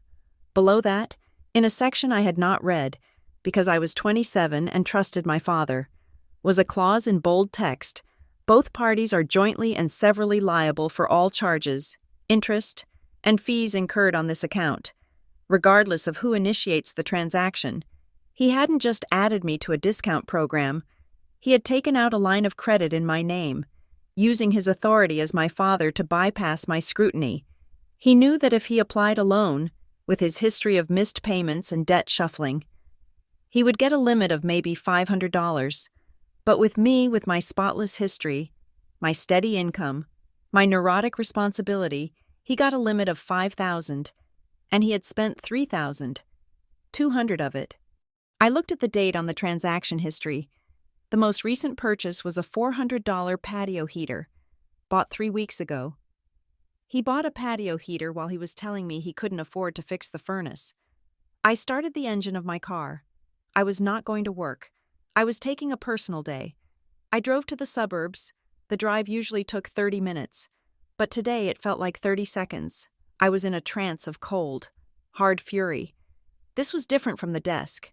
This was different from the rent I paid in groceries. This was legal fraud committed by the people who were supposed to protect me. I pulled into the driveway at 11 o'clock in the morning. It was a Tuesday. Normal people were at work. My family was home. I saw Carter's car in the driveway. I saw Dad's truck. I walked to the front door. I still had my key, but I didn't use it. I rang the doorbell. I waited. It took a full minute before the door opened. Mom stood there, blinking in the bright sunlight. She was wearing her bathrobe, holding a coffee mug. When she saw me, her face lit up with a reflex of hope, then immediately crumbled into confusion when she saw my outfit. I was not wearing sweatpants. I was wearing my charcoal gray suit. I was wearing the heels I wore to client presentations. I was holding a leather portfolio. "Lila," she said, "is everything okay? Why are you dressed like that?" "Is Dad home?" I asked. "He is in the living room watching the news." Come in. Come in. Do you want coffee?" I stepped inside. The house smelled the same stale coffee and denial, but it felt smaller, or maybe I was just taking up more space. I walked past her into the living room. Ron was in his recliner, the remote balanced on the armrest. Carter was on the sofa, scrolling on his phone. "Well, look who it is," Dad said, not looking away from the television. "Run out of money already. Need to do laundry." I walked over to the television and turned it off. The screen went black. "Hey," Dad sat up, indignant. "I was watching that." "We are having a meeting," I said. I walked to the dining table, the table where they had told me they were taking my office, and set my portfolio down. I unzipped it. The sound was a sharp zipper-teeth growl in the quiet room. "Sit down," I said. "Lila, what is this?" Mom asked, hovering by the doorway. "You are scaring me." "Sit down," I repeated. They sat. Dad looked annoyed. Carter looked bored. Mom looked terrified. I took the papers out of the portfolio. I slid the contract across the table toward my father. "What is this?" he asked, squinting at it without picking it up. "That is the contract for the North Star account," I said. "The one you told me was for a discount. The one you told me was just so I could pick up nails." Dad's expression shifted. A flicker of recognition, followed by a mask of defensive indifference. "Oh, that, yeah, the hardware store. What about it?" I received a collection notice yesterday, I said. $3,200, past due. The account is in default. It is not in default, he said, waving a hand. I missed a payment or two. I was going to catch up next month. You haven't made a payment in 4 months, I said. And you opened it as a joint account. Do you know what that means? Dad? It means we share the perks, he said, trying to smile. It means we share the debt, I corrected. It means when you don't pay. My credit score drops. It means when you default. The collection agency calls me. It means you used my credit history to buy toys you couldn't afford, and you legally bound me to the wreckage. You are blowing this out of proportion, he said. He pushed the paper back toward me. It is just a store card. Everyone has debt. It is the American way. It is fraud, I said. The word hung in the air. Mom gasped. Lila, do not use that word with your father. What else do you call it? I asked, turning to her. He told me it was for a discount. He had me sign a document that made me liable for thousands of dollars of purchases I didn't authorize. He hid the bills. He hid the late notices. That is deception. That is fraud. He didn't mean to, Mom said, her eyes filling with tears. He gets confused with the paperwork. He thought he was doing a good thing, helping you build credit. I looked at her. He didn't mean to, Mom. Look at the items. A snowblower, a patio heater, a drill set. Those aren't accidents. Those are purchases.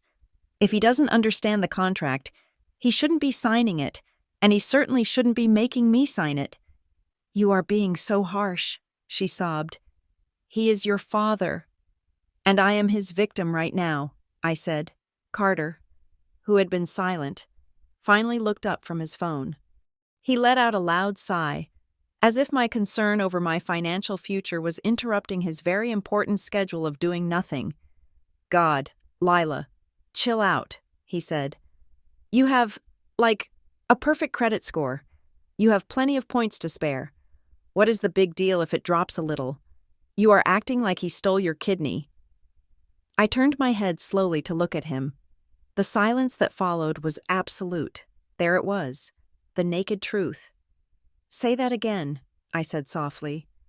I said you have plenty of credit, Carter said, rolling his eyes.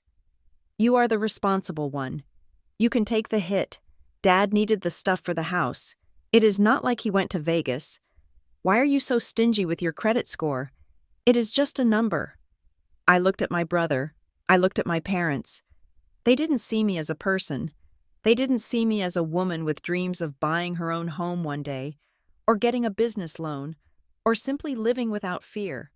They saw me as a resource. I was a battery. I was a wallet, and now I was a credit score, to them. My financial health was a communal pool that they were entitled to dip into whenever they got thirsty. Carter truly believed that because I had plenty, it was my duty to absorb their damage. It was the logic of a parasite. It is just a number, I repeated. That number decides if I can buy a house. That number decides what interest rate I pay on a car. That number is the mathematical representation of my reputation. And you think you have the right to ruin it because you wanted a patio heater? We needed the heater, Dad grumbled. It gets cold on the porch. You don't sit on the porch, I shouted. It was the first time I raised my voice. You sit in this chair and watch television. I took a deep breath. I stood up. I smoothed my skirt. Okay, I said. Here is how this is going to end. I pulled a second document from my portfolio. It was a formal letter I had drafted the night before, after researching consumer protection laws, until 3 a.m. This is a demand letter, I said. It states that I'm revoking my authorization on the account and demanding my name be removed, but the bank won't do that until the balance is 0. I placed the letter in front of Ron. You have 2 choices, I said. Option A. You call North Star right now, on speakerphone. You set up a payment plan to pay off the full balance within 6 months.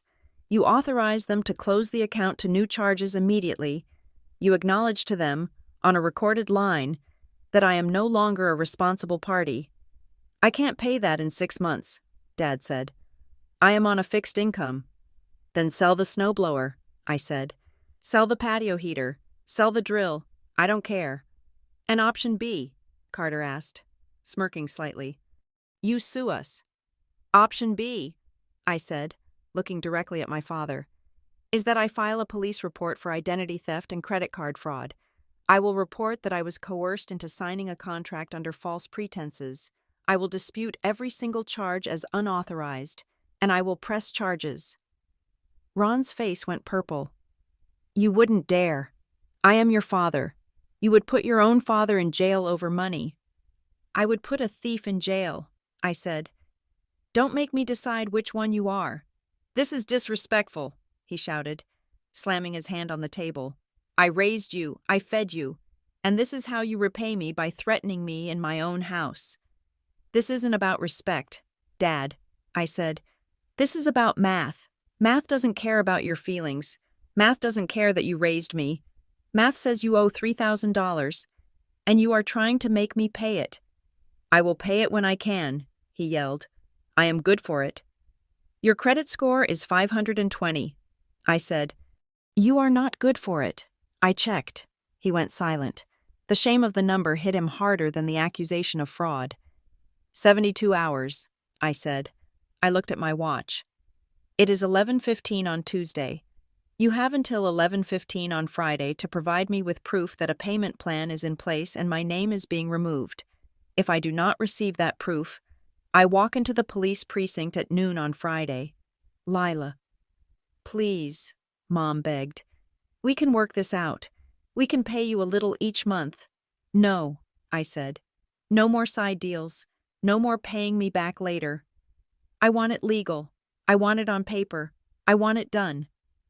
I picked up my portfolio. I turned to leave. You are cold, Carter said. He wasn't smirking anymore. He looked a little afraid. You have changed. You are like a robot. I stopped at the door. I looked back at them. The living room looked like a museum exhibit of a life I used to live. The faded carpet, the dusty curtains, the people frozen in their entitlement. I am not a robot, Carter, I said. I am just closed for business. I walked out the door. Ron yelled something after me. It sounded like ungrateful, or maybe unbelievable. I didn't stop. I walked to my car. My hands were shaking, but not from fear. They were shaking from the adrenaline of finally cutting the last wire. I got into the car and locked the doors. I sat there for a moment, looking at the house for years. I had thought that love meant saying yes. I thought that being a good daughter meant absorbing their chaos so they could be comfortable. But today, looking at the man who had tricked me into debt and the brother who thought my credit score was a renewable resource, I realized the truth. They didn't want a daughter. They wanted a shield, and the shield just walked away. I put the car in reverse. I had 72 hours to wait. I knew they would try to call my bluff. They would try to guilt me. They would try to ignore it, but they had never seen this version of me. They had never seen the Lila who checked the fine print. I drove away, leaving them to figure out how to pay for the heat they were so desperate to keep. Now that the human furnace had finally gone cold, the cold snap hit Minneapolis on Thursday night. A brutal, bone-cracking freeze that dropped the temperature to 20 degrees below zero. It was the kind of cold that turned breath into ice crystals before it even left your lips. The kind of cold that tested the structural integrity of every home in the state. My phone rang at 6 a.m. on Friday. It was 77 hours into my 72-hour ultimatum regarding the hardware store debt. I looked at the caller ID, Dad. I let it ring 3 times. I sat up in bed, wrapping my duvet around my shoulders, listening to the radiator in my studio hiss with comforting, functional warmth. I picked up the phone. This is Lila, I said. Lila. My father's voice cracked. He sounded small. He sounded shivering. The furnace. It stopped. It is making a grinding noise. And then it just died. It is 50 degrees in the house and dropping. Call a repair service, I said. Emergency heating repair. I can't, he whispered. The panic in his voice was not just about the temperature, it was about the bank account. They want $300 just to come out. Emergency rates, plus parts. We don't have it. Lila? Not until the 1st. I closed my eyes. I knew this would happen. I had warned him about the heater months ago. He had ignored it because he assumed I would handle it when the time came. Please, he said. Your mother is wrapped in 3 blankets. We can see our breath in the kitchen. I could have said no. I could have told him to sell the patio heater he bought with my credit. I could have told him to figure it out. But letting them freeze was not the same as letting them fail financially. Physical safety was a line I was not willing to cross. However, I was not going to cross it for free. I will come, I said. Oh, thank God, he breathed. Thank you, honey. I knew you... Stop. I cut him off. I am coming over to fix the furnace. But that is not all I am doing. I am bringing a folder. When I get there, you, Mom, and Carter are going to sit at the kitchen table. We are going to have the conversation we should have had 10 years ago, and you are going to agree to my terms. If you argue, if you hesitate, if Carter makes one snide comment, I turn around and walk out, and you can figure out how to keep warm with a space heater. There was a pause on the line. I heard the wind howling against the siding of their house through the phone. Okay, Dad said. Okay, just come. I arrived 40 minutes later. The house was silent and freezing. When I stepped inside, the air was sharp enough to sting my lungs. Mom was sitting on the sofa buried under a pile of quilts. Carter was wearing his parka and a beanie, pacing the living room with his hands jammed in his pockets. Dad was standing by the window, looking gray and defeated. I did not take off my coat. I did not ask how they were. Kitchen, I said. Now. They followed me. We sat at the table where I had once eaten dinner every night, the table where they had announced they were taking my office. Now, the table was bare, cold to the touch. I placed my leather bag on the table and opened it. I took out a stack of papers. I had spent the last 2 days preparing this. It was not a revenge list. It was a business plan for a failing company. Here is the reality, I said. I laid out a spreadsheet. I ran the numbers based on what I know of Dad's pension and Mom's Social Security, plus the occasional consulting gig. Your monthly fixed income is $3,200. I slapped another piece of paper down. Your monthly operating costs, mortgage, utilities, insurance, food, gas, are $3,800. I looked at them. You are running a $600 deficit every single month, I said. For years, I was the one covering that $600. I was the gap funding. Now, the gap funding is gone. You are bleeding out. Dad stared at the paper. He looked like he wanted to argue. But the numbers were right there, printed in black and white. We can cut back, Mom said, her teeth chattering slightly. We can buy less food. You are already buying the bare minimum, I said. The problem isn't the grocery bill. The problem is that you have 3 adults living in this house, and only 2 of them are contributing income. I turned my gaze to Carter. He shrank back into his parka. I am working on it, Lila. You know that. The podcast is building momentum. I just need time. Time does not pay the gas bill, I said. Momentum does not buy groceries. I pulled out a document titled Tenant Agreement. This is the new deal, I said. If you want this house to function, if you want to eat, if you want heat, this is what happens. I slid the paper toward Carter. Condition 1, I said. Carter pays rent, $300 a month, starting immediately. $300, Carter yelped. I don't have $300, I don't have a job. That brings us to condition 2, I said. You have 30 days to secure employment, not a gig, not a collaboration, a job, a W-2 position that pays actual currency, fast food, retail, warehouse, I don't care. You need to bring in money. But my brand, Carter protested. If I get a day job, I won't have time to record. I won't have the energy to create. You are asking me to kill my dream just to pay a stupid bill. Your dream is killing this family, I said. My voice was low, devoid of the emotional plea I used to make. Your brand is a parasite. It is feeding on Dad's retirement and my credit score. It ends today. A brand doesn't replace rent. If you want to be a creator, do it at night. Do it on the weekends, like everyone else who has a dream and a bill to pay.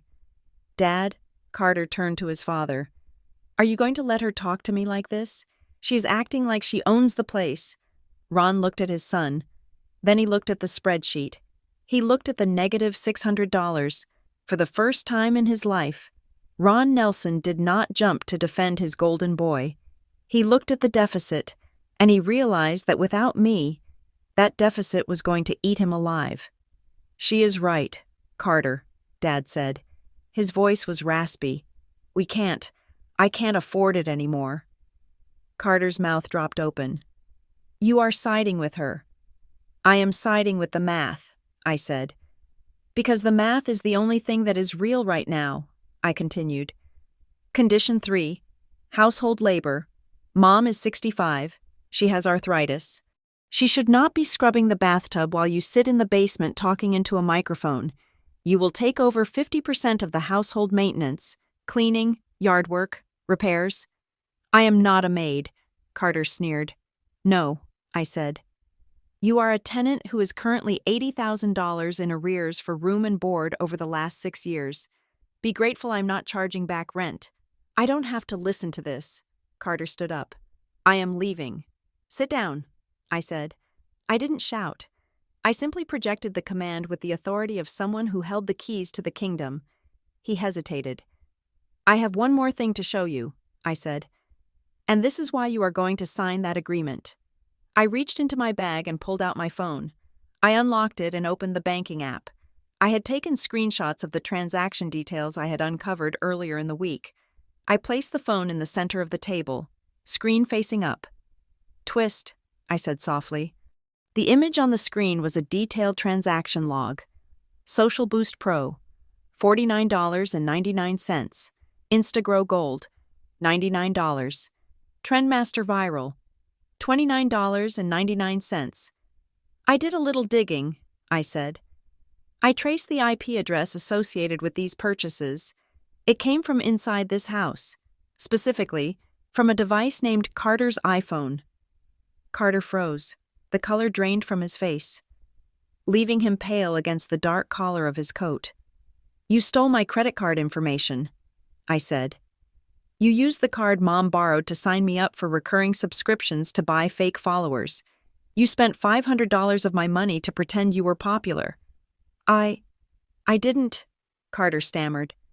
It was an investment. It was theft, I said. I looked at Mom. Did you know? Mom looked at the phone. She looked at the transactions. She looked at Carter. He told me. Mom's voice trembled. He told me the company gave him a trial. He told me the followers were real people who loved his message.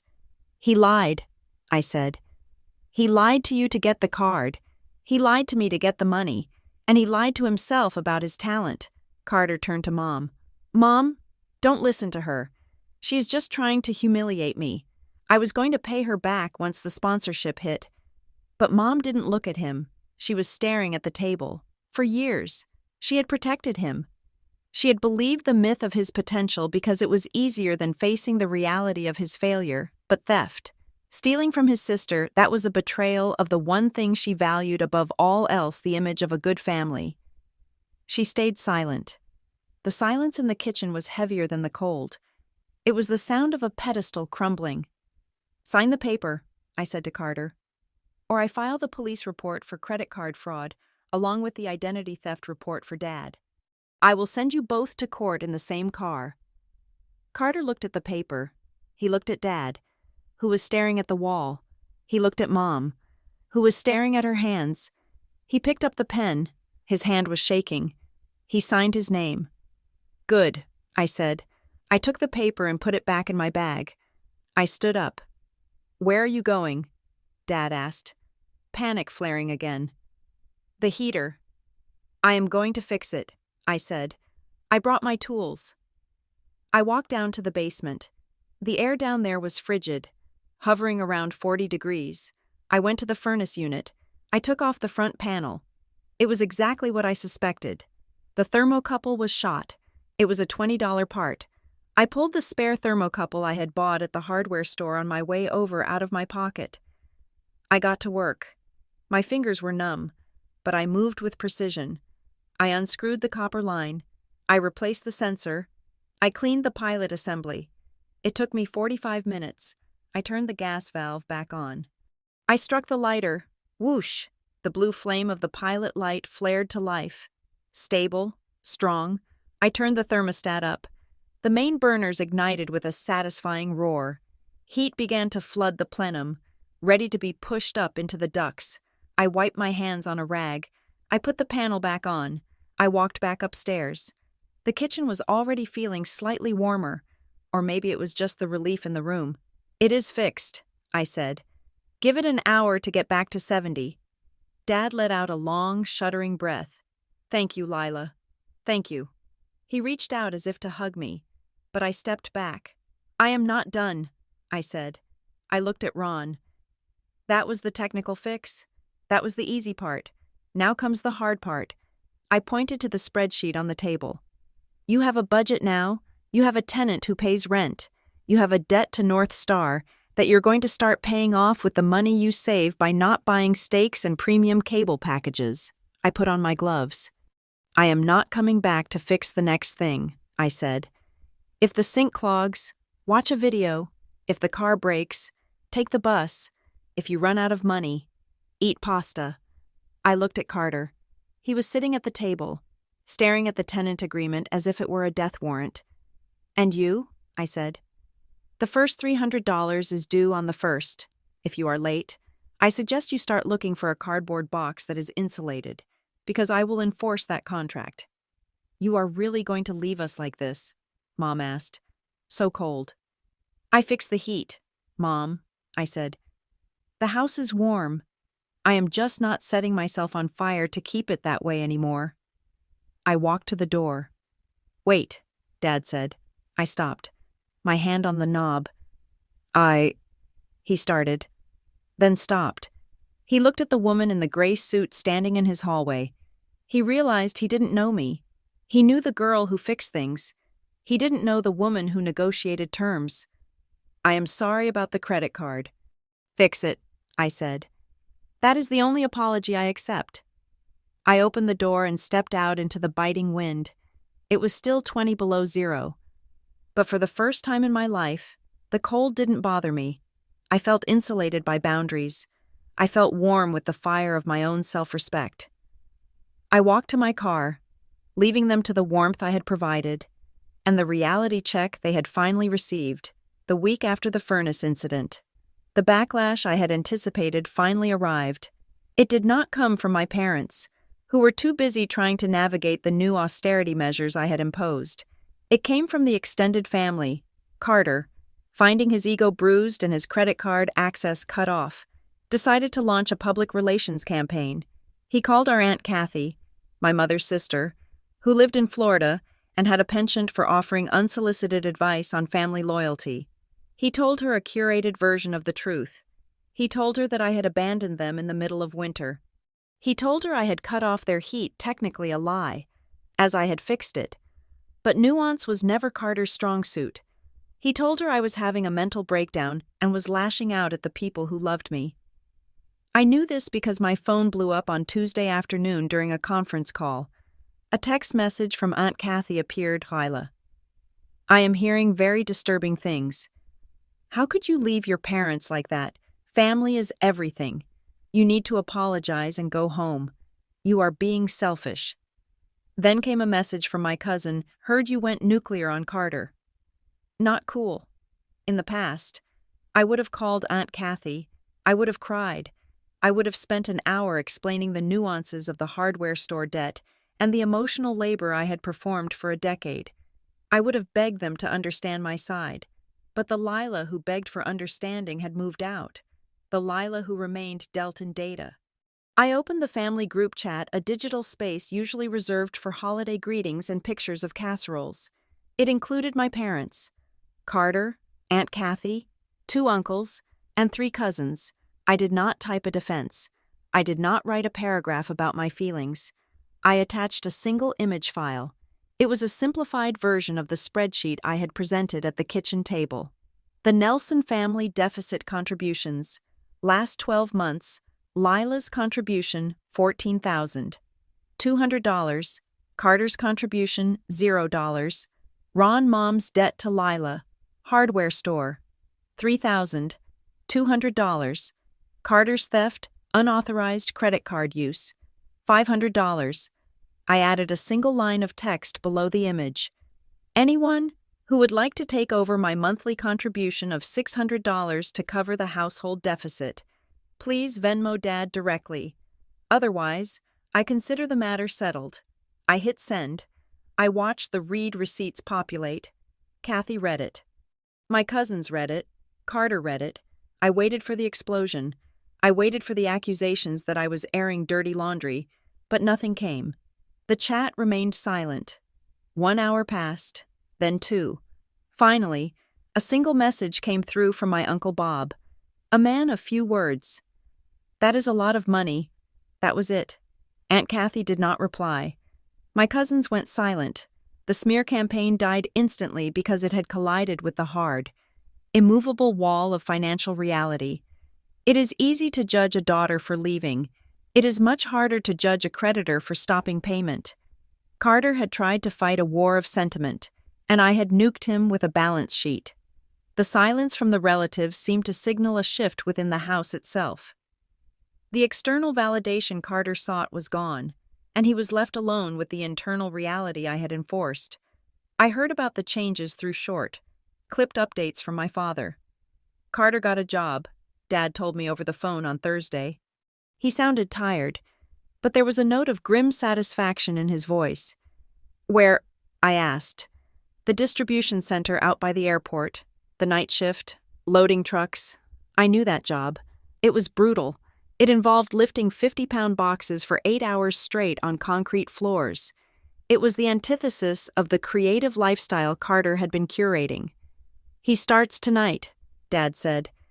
He tried to say his back hurt, but I told him if he didn't go, he couldn't eat the groceries I just bought. I smiled at my phone. Ron Nelson was finally parenting. It was 20 years late, but he was doing it. The fear of the police report and the North Star debt had terrified him into competence. On Saturday, Mom invited me over for dinner. "I am making lasagna," she said. Her voice was tentative. "Your favorite, with the spicy sausage." "I will come," I said. "But I am driving myself, and I am leaving by 8. "Okay," she said. "Just come." I pulled into the driveway at 6 o'clock. The house looked different to me now. It wasn't a prison anymore. It was just a building where people I knew lived. When I walked in, I saw Carter. He was asleep on the sofa, face down, still wearing his work boots.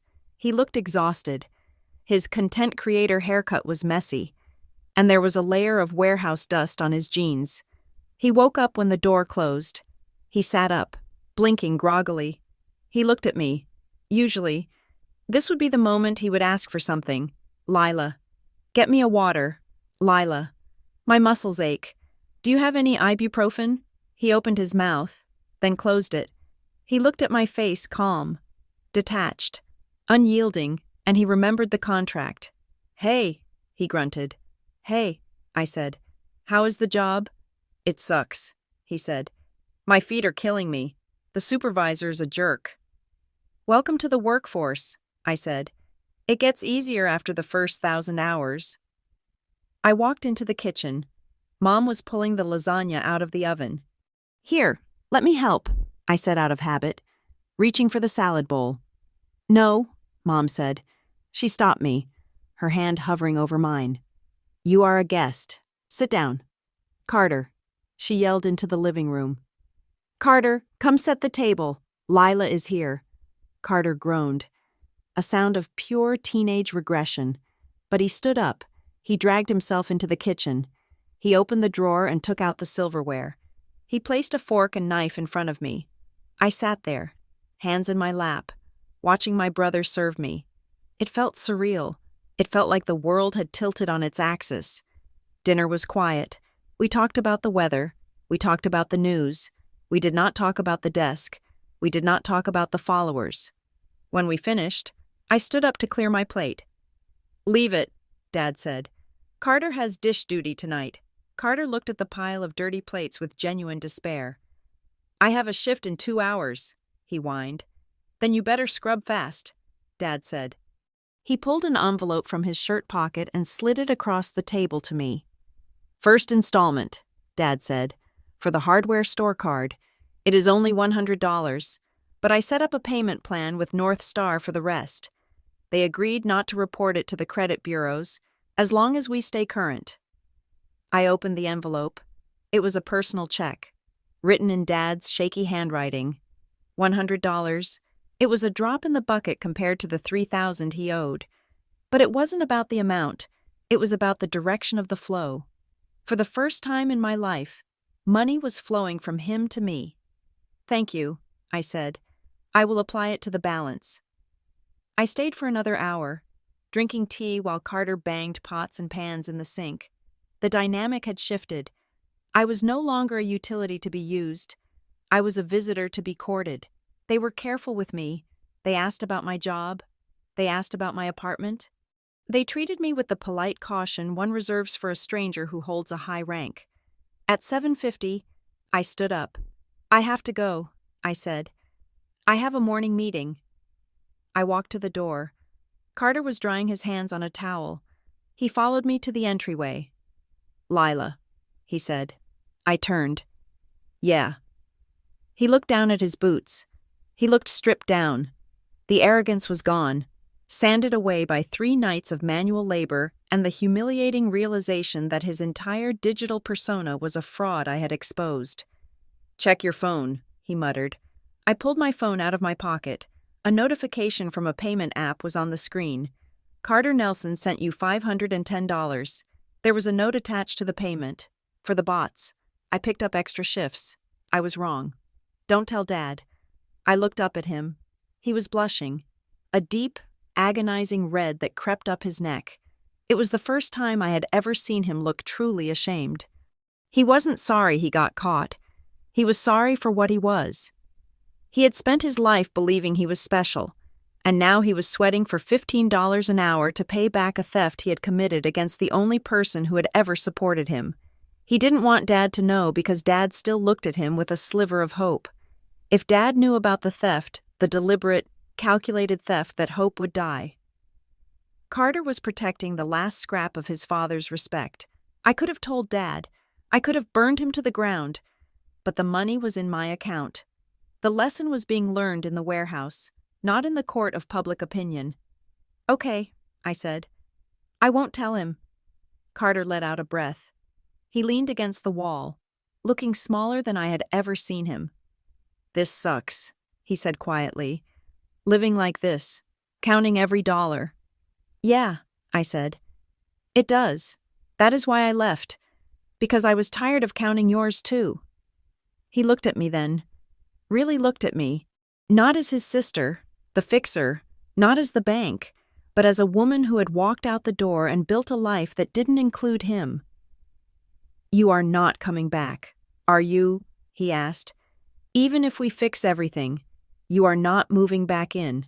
"No," I said. "I am not." He nodded slowly. He understood. The safety net was gone. He was walking the tightrope alone now. "Drive safe," he said. I walked out to my car. The night was cold, but the sky was clear. The stars were sharp and bright above the suburban rooflines. I sat in the driver's seat and looked at the notification again. $510. I didn't feel triumphant. I didn't feel an urge to pump my fist. I felt a quiet, steady resolve. I had forced them to grow up. I had forced my father to be a father, and my brother to be a man. It had taken a scorched earth policy to do it, but it was working. I started the car. As I backed out of the driveway, I saw the curtain in the living room window move. Carter was watching me leave. For years. He had watched me leave for work and thought, there goes the resource. Tonight, he watched me leave and thought, there goes the only person who told me the truth. I drove toward the highway, toward St. Paul, toward the silence of my studio. I was no longer the daughter who stayed. I was the woman who visited, and for the first time, that distinction felt like a victory. It was June when the invitation came. It did not come as a frantic text message asking if I was free to look at a leaking faucet. It did not come as a guilt-laden voicemail from my mother about how much they missed me. It came as a calendar invite to my email address. Dinner at the Nelson House. Saturday, 7 o'clock in the evening. Attendance requested, not required. I stared at the screen in my studio. The sunlight was streaming through the windows, illuminating the dust motes dancing in the air of a space that was entirely, blissfully mine. In the 6 months since I had walked out the door with my life packed in 3 plastic bins, I had visited the house exactly 4 times. Each visit had been short. Each visit had been precise. I was a diplomat visiting a foreign country. Polite but guarding my passport, I accepted the invite. When I pulled into the driveway on Saturday evening, the sun was still high, casting long, golden shadows across the lawn. I noticed immediately that the grass was cut. Not just cut, but edged along the sidewalk. There were no dandelions. The hedges were trimmed. I walked to the front door. I did not use my key. I rang the bell. Carter answered. He looked different. The soft, doughy look of a man who spent his days indoors waiting for internet fame was gone. He was leaner. His hands were rougher. He was wearing a button-down shirt tucked into clean jeans. There were dark circles under his eyes, the kind that come from waking up at 4 a.m. for a shift, but his eyes themselves were clear. "Hey," he said. He stepped back to let me in. "You are right on time." Traffic was light, I said. The house smelled of roasting chicken and rosemary. It was a smell I remembered from my childhood, from before the money got tight and the resentment got heavy. We sat in the dining room. The table was set with the good china, the plates with the gold rim that Mom usually saved for Christmas. There were cloth napkins.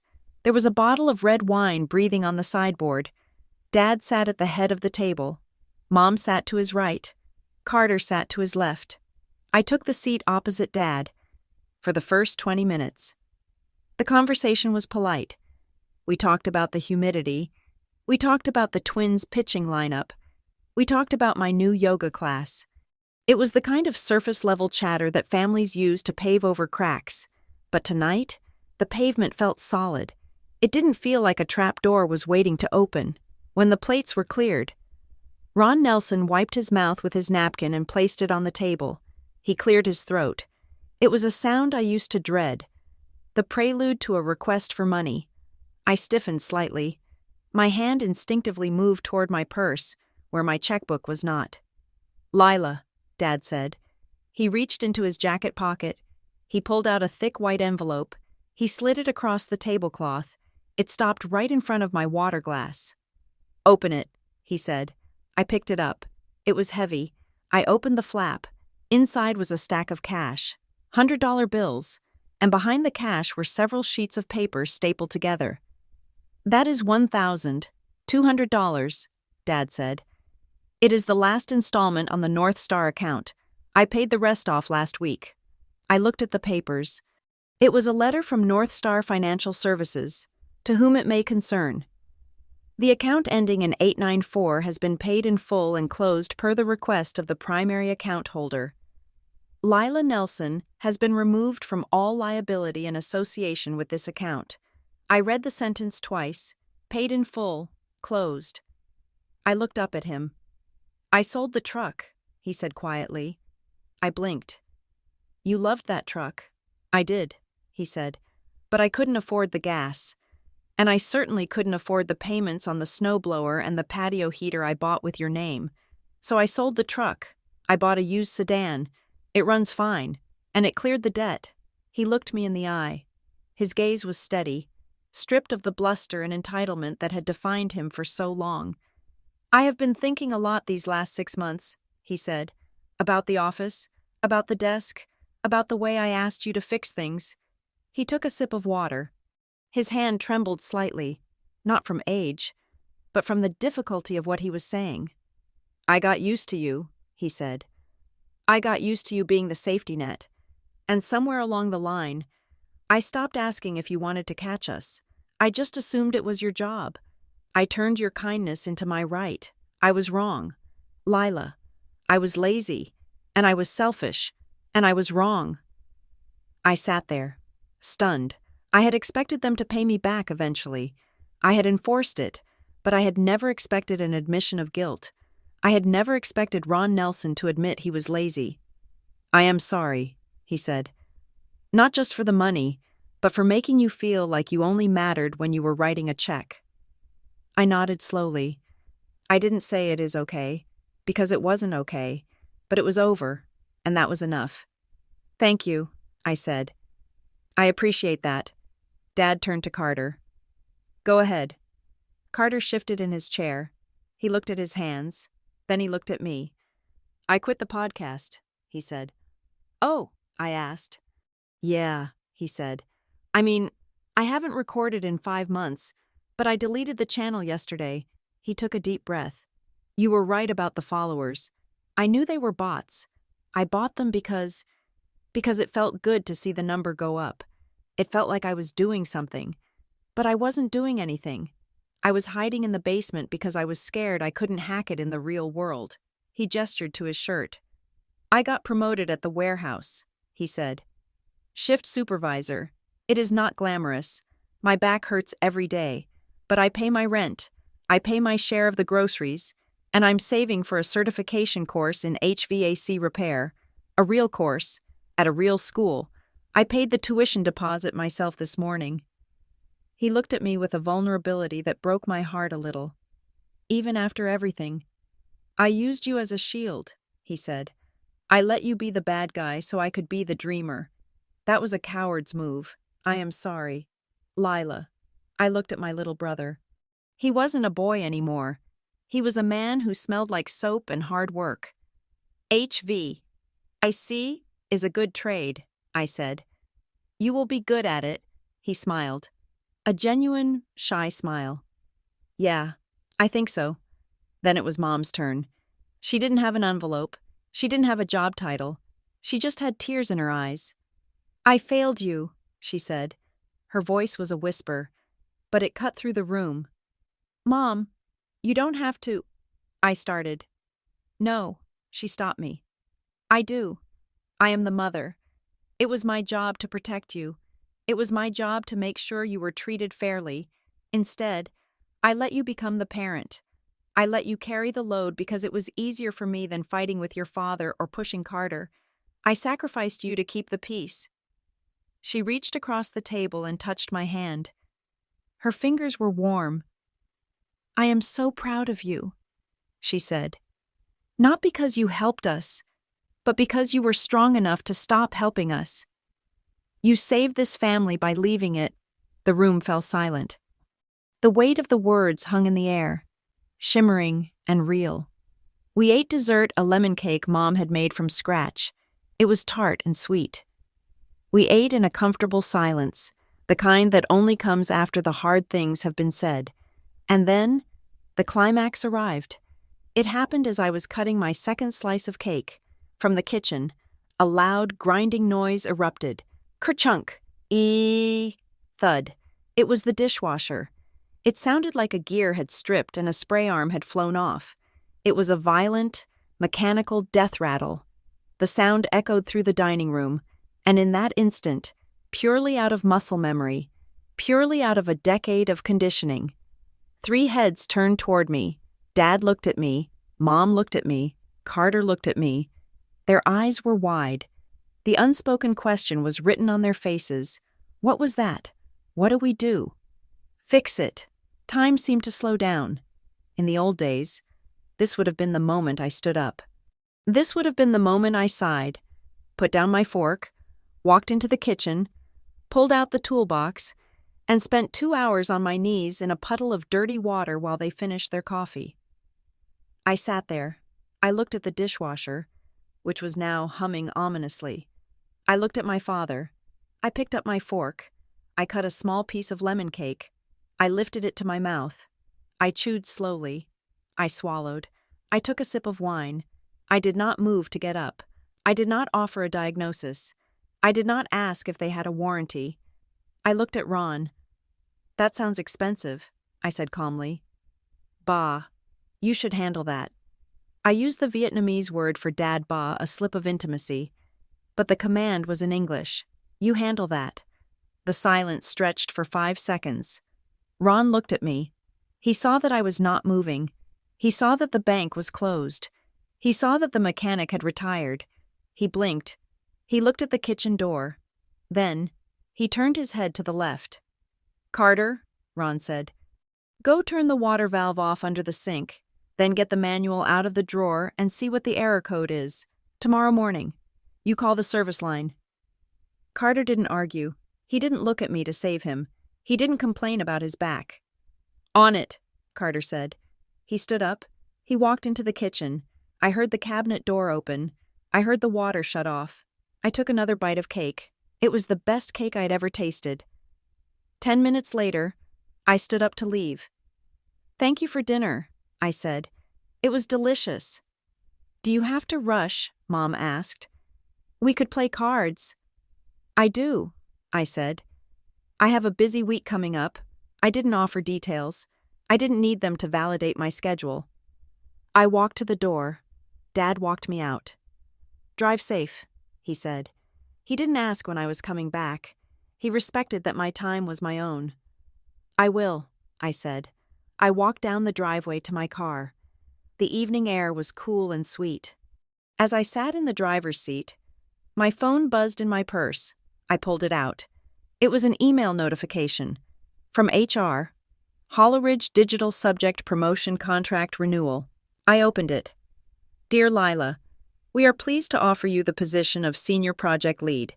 This new role comes with a 20% salary increase and a dedicated team under your supervision. We value your ability to set boundaries and manage resources effectively." I smiled. I put the phone down. I started the car. I looked back at the house one last time. The kitchen light was on. I could see Carter's shadow moving back and forth, holding a wrench. I could see Dad standing next to him, pointing at something, reading from a manual. They were figuring it out. I put the car in reverse and backed out onto the street. I didn't feel sad. I didn't feel angry. I felt light. I didn't leave to hurt them. I left so they couldn't live on my back anymore. And in doing so, I had given them the greatest gift I could, the necessity to stand on their own 2 feet. Thank you so much for listening to Lila's story. It is a journey that I know many of you can relate to, the struggle between loving your family and saving yourself. I would love to know where you are tuning in from today. Are you listening from a quiet apartment in New York, a busy cafe in London, or maybe on your commute in Sydney? Please leave a comment below and let me know where in the world you are. And if you have ever had to set a hard boundary with the people you love, if this story resonated with you, please make sure to subscribe to Lily Revenge Stories for more tales of justice and reclaiming your life. Don't forget to hit that like button, and if you really want to support the channel, smash that hype button so we can get this story out to everyone who needs to hear it. See you in the next video. Stay strong.